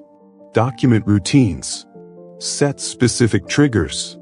Automate repetitive steps. Step 3. Remove optional decisions. Decide in advance. Decide once. Decide permanently. Every moment you spend thinking is energy wasted. Every moment you spend hesitating is opportunity lost. Every moment you rely on motivation is a trap. Step 4. Test and refine. No system is perfect on day 1. Measure results. Adjust. Optimize. Iterate relentlessly. Step 5. Trust the system. Even when you feel tired. Even when distractions scream. Even when motivation is gone. Systems work even on bad days. Even when you don't. Let's reinforce this again. Consistency beats intensity. Structure beats chaos. Systems beat motivation every time. Now let's address resistance. You will resist. You will complain. You will feel it's boring. But that's exactly what separates amateurs from professionals. Amateurs chase inspiration. Professionals create structures that outlast emotion. Every system you implement compounds. Every check you automate multiplies. Every routine you enforce reinforces focus. This is how winners scale. This is how they protect attention. This is how they dominate time. Now, let's tackle a common objection. But what if life changes? Good question. Systems are flexible frameworks, not rigid cages. They adapt. They bend. They evolve. But their core principle, removing reliance on motivation, remains constant. Next, let's examine accountability. Systems alone are powerful. Systems plus accountability are unstoppable. Share routines. Track progress. Measure output. Nothing motivates like clear results and visible responsibility. Now the anchor again. Systems work even on bad days. Systems work even on bad days. Systems work even on bad days. Repeat it. Embed it. Live it. Your choice is simple. Flail through life, hoping motivation strikes, or build systems that carry you forward regardless of feeling. You don't need to feel strong. You don't need to feel ready. You don't need anyone's approval. You only need the system. Step back and see the big picture. 1 hour of structured work beats 10 hours of chaotic effort. 1 checklist executed beats 100 ideas half implemented. 1 automated process frees days of energy for strategic work. That is the leverage of systems. That is the leverage of discipline in action. That is the leverage that separates winners from everyone else. Now, let's summarize and embed the lesson. Stop relying on motivation. Stop hoping you feel inspired. Stop trusting willpower alone. Build systems. Document routines. Automate repetitive work.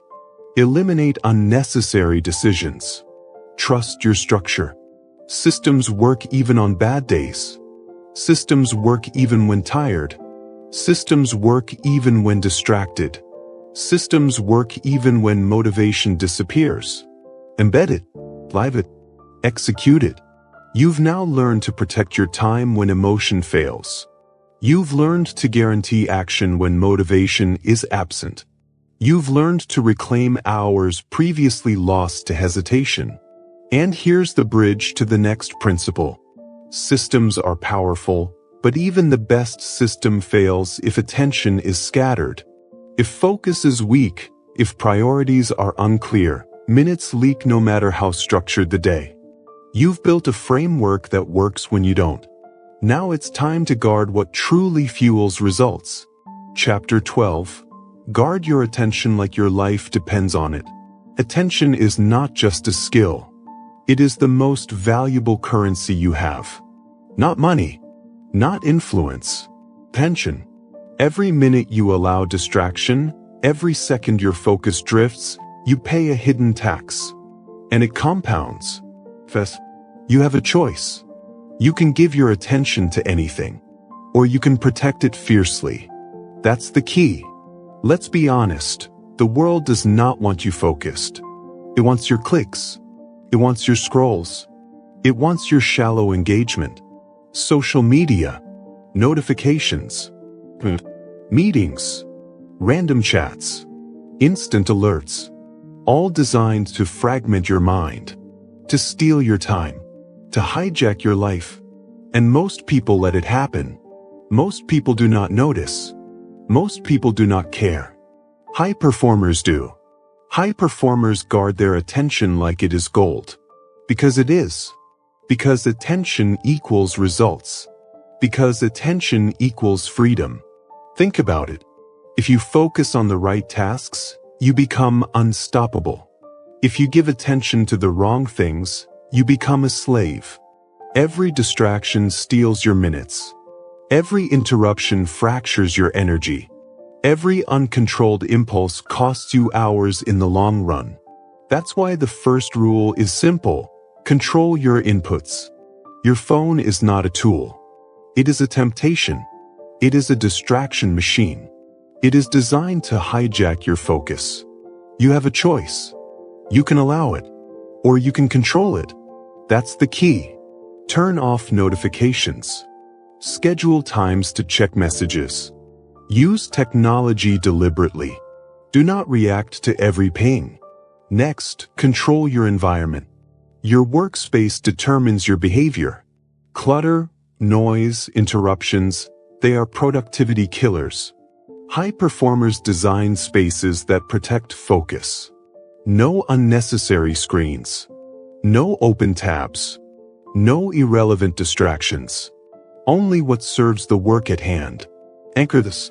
What you allow dictates what you pay attention to. That's not optional. That's discipline. That's freedom. Now let's talk the mind. Even if the environment is perfect, your mind can betray you. Wandering thoughts, anxiety, multitasking impulses, internal chatter.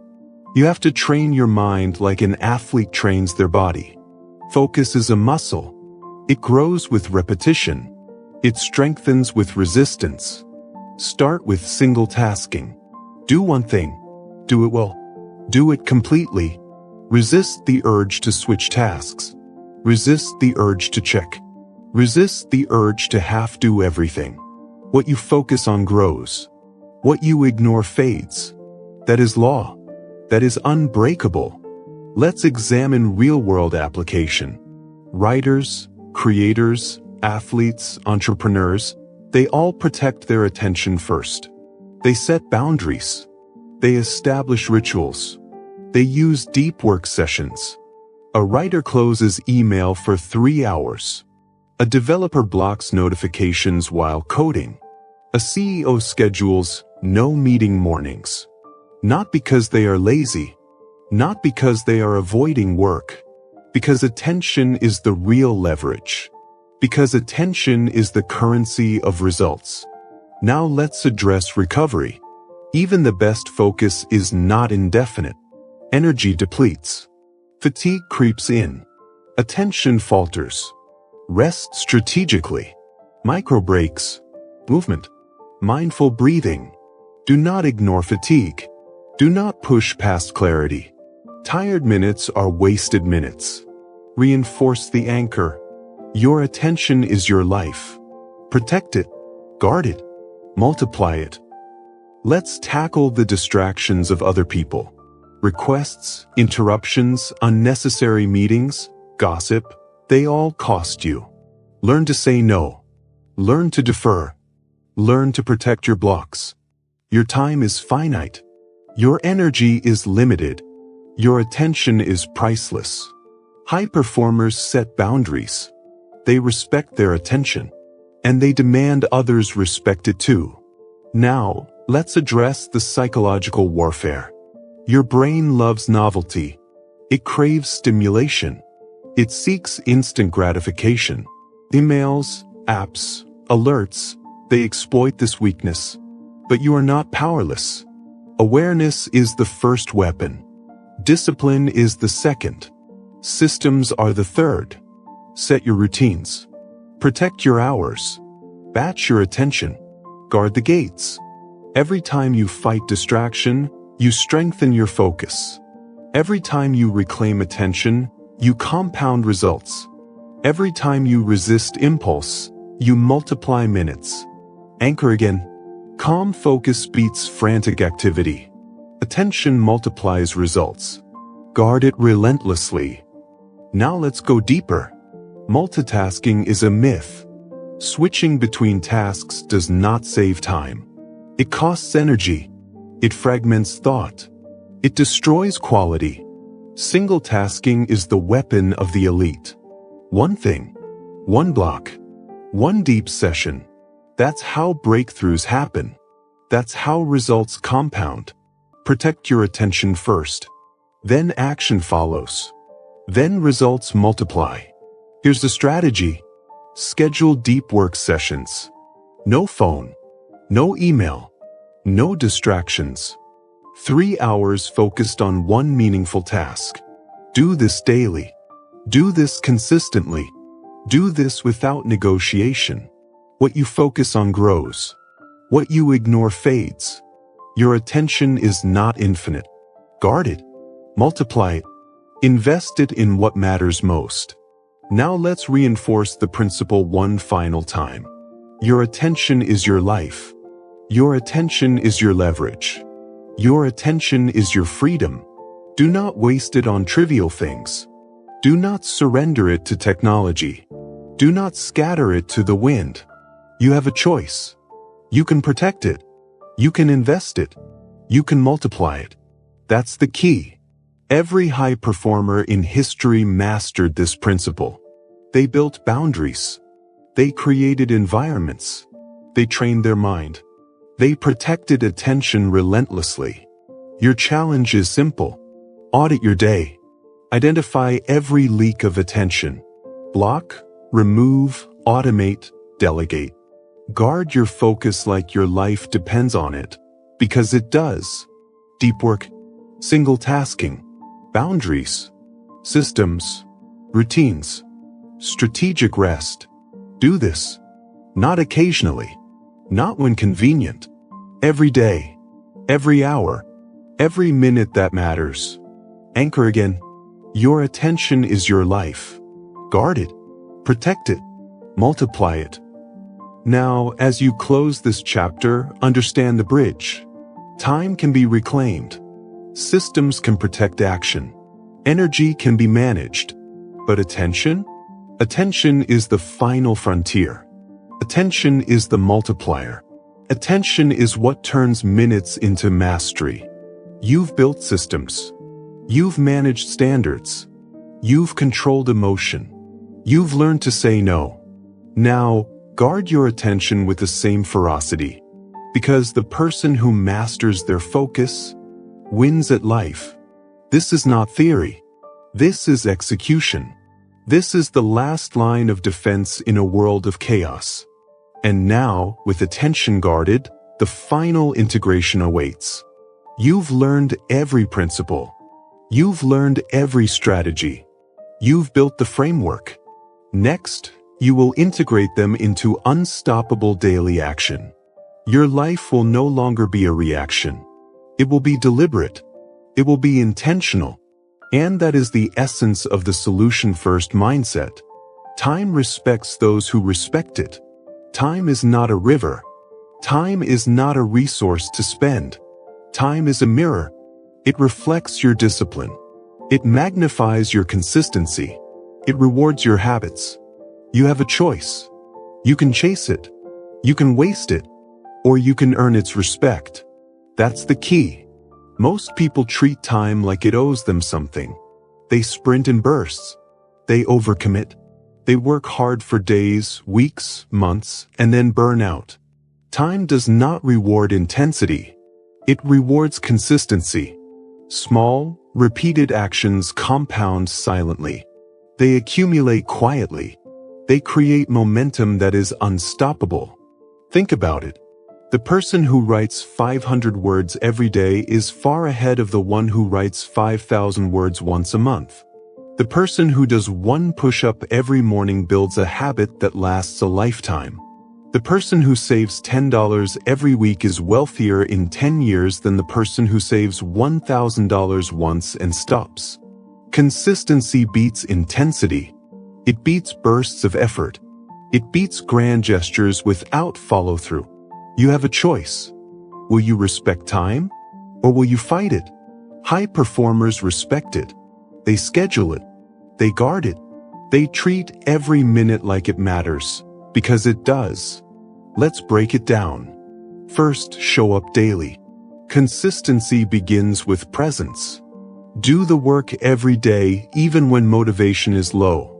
Motivation is fleeting. Discipline is permanent. Show up. Do the work. That is the foundation. Second, respect the small things. Time is made up of seconds, minutes, and hours. The choice to spend them wisely is powerful. The choice to scroll, to procrastinate, to delay, is costly. Every small decision adds up. Every small waste compounds. Anchor this. Time obeys the committed. Repeat it. Say it aloud. Feel it. Next, embrace routine. Routines automate respect for time. They remove decision fatigue. They create predictability. High performers thrive in structure because structure preserves time. Wake up at the same hour. Plan your day the night before. Block deep work hours. Schedule rest intentionally. Routines are not boring. They are liberating. They free your mind from distraction. They give time its boundaries. Now, consider the psychology of respect. When you respect time, others respect it too. Your colleagues notice. Your clients notice. Your family notices. Boundaries are not selfish. They are statements. I value my time. I will protect it. I will not squander it. This is not arrogance. This is discipline. Let's talk about the cost of ignoring time. Wasted hours. Missed opportunities. Frustration. Regret. Every time you allow distraction, You signal to yourself that time does not matter, and the world reflects that back. You lose control. You lose momentum.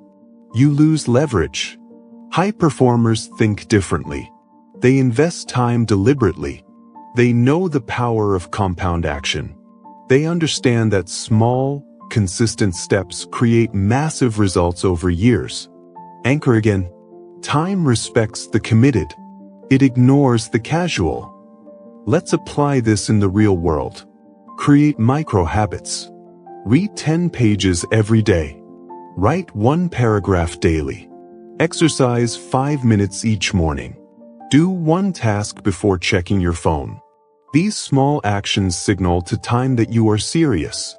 They accumulate into momentum. They compound into results. Next, embrace accountability. Track your actions. Measure your habits. Record your wins. Every checkmark reinforces that time is being respected. Every lapse teaches you where to improve. Do not chase perfection. Chase consistency. Even imperfect action done consistently beats perfect action done sporadically. Anchor again. Small daily discipline compounds silently. Now, consider energy alignment. Time alone is not enough. Energy is the amplifier. When you respect your energy, through sleep, movement, nutrition, and focus, you respect time naturally. Tired minutes are wasted minutes. Alert, focused minutes are investment minutes. Next, avoid time debt. Procrastination, delay, indecision, these borrow time from the future. And it comes with interest. Every undone task grows heavier. Every delayed decision compounds stress. High performers pay off time debt daily. They act immediately on priorities. They tackle small tasks before they balloon. They make decisions quickly and confidently. Anchor. Time obeys the committed. Indecision creates interest. Finally, adopt a long-term lens. Immediate gratification feels urgent. Consistency feels slow. High performers ignore the noise. They focus on what matters over months and years. They understand the quiet power of repeated action. A single day of effort is invisible. A week is barely noticeable. A year? Transformative. Your life is the sum of all your days. Respect each one. Guard it. Invest it. You have a choice. You can chase intensity, or you can honor time. That's the difference between chaos and mastery. Repetition drives the lesson home. Small daily discipline compounds silently. Time obeys the committed. Your standards dictate your schedule. Let's close with clarity. Consistency creates leverage. Leverage multiplies results. Results build freedom. Your life is a reflection of your daily choices. Your attention, your energy, your discipline, all compound. Respect time. Guard it. Protect it. Multiply it. And here's the final actionable step. Decide today. What habits will you show up for every day? What routines will you never skip? What standards will you uphold without exception? This is not theoretical. This is practical. This is execution. And execution is how time rewards you. Anchor one last time. Time respects those who respect it. Every minute you honor, every habit you protect, every routine you uphold, time multiplies it. Every distraction you resist, every procrastination you kill, time bends in your favor. Do this relentlessly, without excuses, without delay. Consistency wins where intensity fails. Small actions beat bursts. Daily discipline compounds silently into mastery. You've now built the foundation. You control attention. You manage energy. You guard your standards. You respect time. The final step is integration. All of these habits, all of these disciplines, now converge. Your life moves from chaos to deliberate action. Your days are no longer random. They are intentional. They are powerful. And with that foundation, the next chapter teaches you how to execute without hesitation. Chapter 13. Integrate and execute without hesitation. Hesitation kills more potential than failure ever will. Pause too long, and opportunity disappears. Delay too often, and results slip through your fingers. The most dangerous thing you can do is wait for the perfect moment. There is no perfect moment. There is only now. You have a choice. You can act, or you can stall. That's the key. High performers integrate knowledge and execute immediately. They take lessons from books, mentors, experiences, and convert them into action the same day. They do not file away insights for later. Later is a trap. Later is procrastination disguised as preparation. Look at the psychology behind hesitation. Your brain wants comfort. It wants certainty. It wants guarantees before you move. But life does not give guarantees. Life rewards those who act decisively. Action creates feedback. Feedback shapes strategy. Strategy refines results. Execution beats planning. Planning without action is a waste of mental energy. You can strategize forever and achieve nothing. But one bold move? It changes everything. Anchor this. You don't rise to opportunity. You rise to execution. Let's break it down. Step 1. Integrate knowledge immediately. You read a chapter. You hear advice. You observe a method. Act on it now. Do not wait for the perfect schedule. Do not wait until energy is optimal. Start today. Start in the next 30 minutes. Even imperfect execution is better than delayed perfection. Action teaches faster than theory. Action reveals blind spots that no amount of thinking can. Step 2. Remove excuses. Hesitation hides behind rationalizations. I need more time. I'm not ready. I'll start Monday. These are lies. Excuses are the enemy of execution. High performers know this. They act. They adjust. They refine. They repeat. Anchor. Every delay compounds cost. Every immediate action compounds results. Step 3. Build simple systems for immediate execution. Systems do not rely on motivation. They do not rely on willpower. They remove friction. They make it easy to act immediately. Checklists, routines, pre-decided rules. These are execution amplifiers. When you follow a system, hesitation becomes nearly impossible. Decision fatigue disappears. Execution becomes automatic. Step 4. Commit publicly when necessary. Accountability shortens hesitation. Tell someone your plan. Share your goal. Create a visible commitment. Your brain will resist action less when social accountability exists. Fear of embarrassment is a powerful execution driver. Use it. Step 5. Stop overanalyzing outcomes. You cannot predict every variable. You cannot control every result. Execution is not about guarantees. Execution is about movement. Momentum solves problems that hesitation never could. Anchor. Movement beats perfection. Action beats waiting. Momentum beats fear. Step 6. Learn to embrace discomfort. Immediate execution often feels uncomfortable. Your instincts scream, wait, hesitate, avoid risk. Ignore it. Discomfort is the signal of growth. Discomfort precedes transformation. Step 7. Measure and adjust quickly. Execution without feedback is blind. Do the action.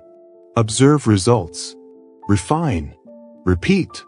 The iterative process turns ordinary action into extraordinary outcomes. No plan survives contact with reality. Execution adapts plans to reality. Execution learns. Step 8. Anchor execution in standards. Your standards dictate your willingness to act. Low standards breed hesitation. High standards compel immediate response. You have a choice: respect your standards or justify delay. That's the key. Step 9. Guard against analysis paralysis. Too much information, too many options, too many strategies. These are the enemies of action. Decide. Correct course is needed. Don't drown in the ocean of possibilities. Step 10. Use time blocks for decisive action. Schedule periods where hesitation is forbidden. Work in sprints. Protect your focus. Do not check email, messages, or social media. During these blocks, execute ruthlessly. The habit of disciplined, uninterrupted execution transforms your productivity. Anchor. Action compounds faster than thought. Execution rewards consistency. Step 11. Visualize the consequences of inaction. What happens if you delay? Opportunities vanish. Competitors gain advantage.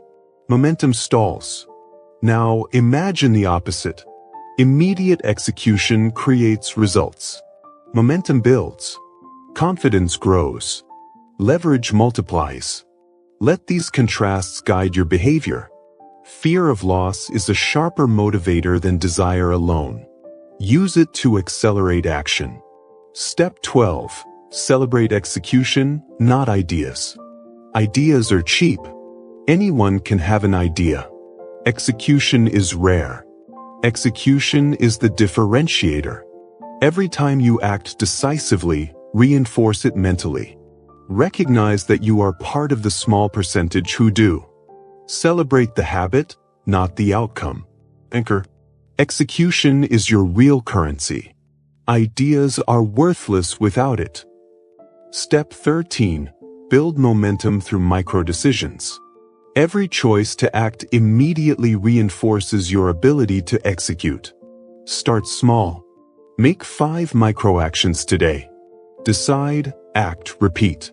Momentum compounds silently. Step 14. Remove permission-seeking from your process. Stop asking others if you should. Stop seeking approval. You have the knowledge. You have the ability. Decide. That's the key. Step 15. Align execution with purpose. Hesitation is worst when the stakes are unclear. Clarify your goals. Know your why. When the purpose is clear, execution is effortless. Doubt and delay vanish in the light of clarity. Step 16. Accept imperfection as part of the process. You will make mistakes. You will misstep. You will fail. Immediate execution reduces the cost of error. Delayed execution magnifies regret. Anchor. Speed over perfection. Action over hesitation. Momentum over fear. Step 17. Commit to lifelong execution. Execution is not a one-time skill. It is a habit. It is a muscle. It grows stronger the more you use it. Every day is an opportunity to reinforce it. Your life is the sum of executed actions. Every hesitation is a subtraction. Every decisive step is an addition. Final step. Integrate all your disciplines. Energy management. Attention control. Standards. Time respect. Systems. All converge here. They feed execution. They amplify results. When you execute without hesitation, you live without regret. You act with authority. You move with power. You create leverage. You have a choice. Hesitate and pay the price. Act and multiply results. That's the difference. That's the skill that separates winners from dreamers. Anchor one last time. Integrate, decide, act. Momentum is your weapon. Hesitation is your enemy. Execute relentlessly. No excuses. No waiting. No justification. Immediate action transforms potential into results. You've learned to respect time. You've learned to manage standards, energy, and attention. Now you execute. Without hesitation. Without doubt. Without compromise. Momentum becomes unstoppable. Your life moves from intention to impact. Your days no longer drift, they dominate. And with this skill, you are ready for the final chapter. Chapter 14. The compound power of daily mastery. Every expert, every high performer, every legend you admire, none of them got there overnight. None of them became extraordinary in a single moment. They arrived because of one thing: compound daily action. It's simple, but it's brutal. Compound power is invisible at first. It hides. It whispers that small, consistent efforts don't matter. It deceives you into thinking big, flashy bursts of activity are the shortcut. They are not. Small, disciplined actions repeated daily beat sporadic genius every time. You have a choice. You can chase instant results, or you can build unstoppable momentum. That's the key. Look at reality. 1% improvement every day doesn't sound like much. It seems trivial.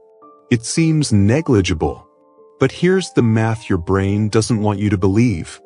1% compounded daily over a year, 365 days, results in 37 times improvement. 37 times. A single daily action, done consistently, multiplies silently. Conversely, 1% decline every day produces catastrophic results. Consistency compounds both ways.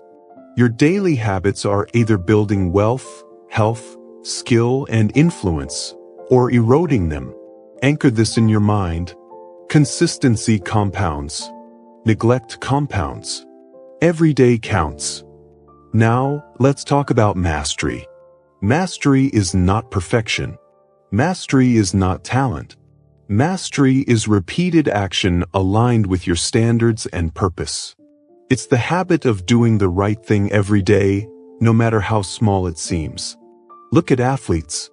They do the same drills, the same exercises, the same reps over and over.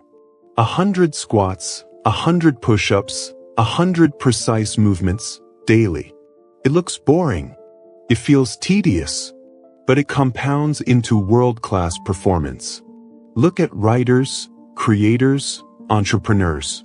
Daily output, daily refinement, daily feedback. The magic happens in the accumulation, not in the sporadic, epic session. Here's the psychology behind it. Your brain loves shortcuts. It wants big results with minimal effort. It craves novelty and instant gratification. Compounding daily mastery defies this instinct. It demands patience. It demands discipline. It demands integrity with yourself when no one is watching. You don't need permission to do this. No one will reward your consistency immediately. You don't get applause today. You might not get applause tomorrow.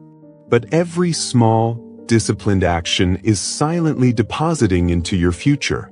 Anchor. Daily mastery compounds silently. The world underestimates it, and that's your advantage. Now, how do you apply this? Step 1. Identify keystone habits. Keystone habits are actions that trigger other positive behaviors.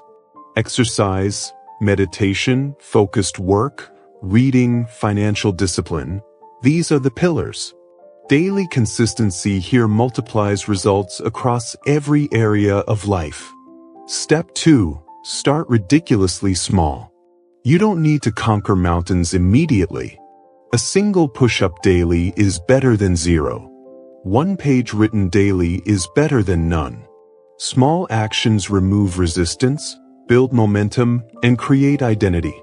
Step 3. Anchor actions to time and environment. Your environment shapes your behavior silently. Morning routine, workspace design, phone settings. These all determine whether you follow through. Guard them. Adjust them to make mastery inevitable. Step 4. Measure relentlessly. Track progress. Numbers, outcomes, consistency, they matter. Daily feedback keeps compounding accurate and intentional. Step 5. Allow incremental improvement, not instant perfection. Mastery compounds through repeated refinement. You will fail. You will stumble. Daily action smooths errors over time. Momentum masks mistakes that would otherwise derail you. Step 6. Protect your compound engine. Nothing destroys compounding faster than distraction, procrastination, and emotional reactivity. Guard your focus. Guard your attention. Guard your standards. Your compound engine only works when fueled consistently. Step 7. Celebrate the system, not outcomes. Focus on daily execution. The results will follow. If you celebrate only outcomes, you chase volatility. If you celebrate systems, you guarantee compounding. Step 8. Visualize long-term compounding. See yourself 3, 5, 10 years ahead. Imagine the accumulation of small, disciplined actions. Contrast it with the result of inaction, inconsistency, and distraction. The difference is staggering. The future rewards those who respect the process. Anchor. Time rewards the consistent. Momentum favors the relentless. Step 9. Integrate multiple areas of mastery. Compounding is more powerful when habits synergize. Energy management plus execution plus attention control multiplies results. Standards plus systems plus emotional control amplifies efficiency. Daily mastery across multiple pillars transforms life exponentially. Step 10. Use daily reflection. End each day reviewing wins, missteps, and lessons. Reflection compounds learning. It turns experience into insight, and insight into better action tomorrow. Step 11. Ignore short-term noise. Social media, opinions, trends, these are distractions. Daily compounding demands focus on the long term. Ignore comparison, envy, and instant validation. Mastery is built in solitude, discipline, and repeated action. Step 12. Anchor identity to action. Do not call yourself hopeful, busy, or aspiring. Call yourself a doer. Call yourself a master in training. Every daily action reinforces this identity. Identity compounds faster than skill alone. Step 13. Leverage micro-momentum. 5 minutes of focused action today is better than 60 wasted. 10 deliberate actions compound faster than one massive effort followed by rest. Small wins feed confidence, which fuels larger wins. Momentum feeds itself. Step 13. Leverage micro-momentum. 5 minutes of focused action today is better than 60 wasted. 10 deliberate actions compound faster than one massive effort followed by rest. Small wins feed confidence, which fuels larger wins. Momentum feeds itself. Step 14. Protect your non-negotiables. Sleep, energy, focus, attention, these are the soil in which compounding grows. Neglect them and your daily mastery dries up. Invest in them and growth accelerates silently. Step 15. Anchor your habits to purpose. Without purpose, compounding is mechanical and uninspired. Purpose turns discipline into desire. Purpose transforms repetition into joy. Purpose ensures you never quit when results feel distant. Anchor one last time. Every small, consistent act builds a mountain of results. Every skip day is a landslide of lost potential. Daily mastery compounds silently. Respect it. Protect it. Execute it. Your life is a reflection of your accumulated daily actions. No inspiration, no motivation, no luck, just the compound power of what you do every day. Decide today to execute with integrity, focus, and purpose. Start small. Start consistent. Start now. Let compounding carry you beyond what you imagine possible. You've conquered hesitation. You've managed energy, attention, and standards. You've learned to execute and systematize. Now it's time to integrate it all. Daily mastery becomes your superpower. Anchor for your mind. Compound action beats bursts of effort. Small, daily victories create unstoppable life transformation. With this skill, you do not chase life, you build it. Step by step, day by day, moment by moment. And now, with mastery integrated, you are prepared to live at the highest level. Your habits, systems, standards, and execution are no longer optional. They are unstoppable. The results? Inevitable. This is the compound power of daily mastery. Every day is an opportunity to add to your mountain. Never miss a chance to stack one more stone.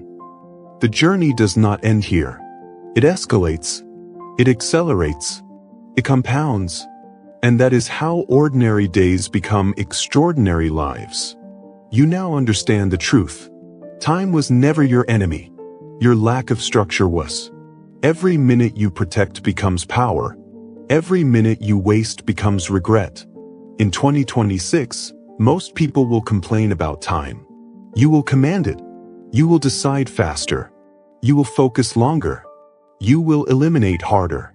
Starting today, do not ask, how much time do I have? Ask, what will I make this minute do? This audiobook only works if you do. So here is your challenge. Choose 1 hour tomorrow. Protect it. Control it, and make it work for you.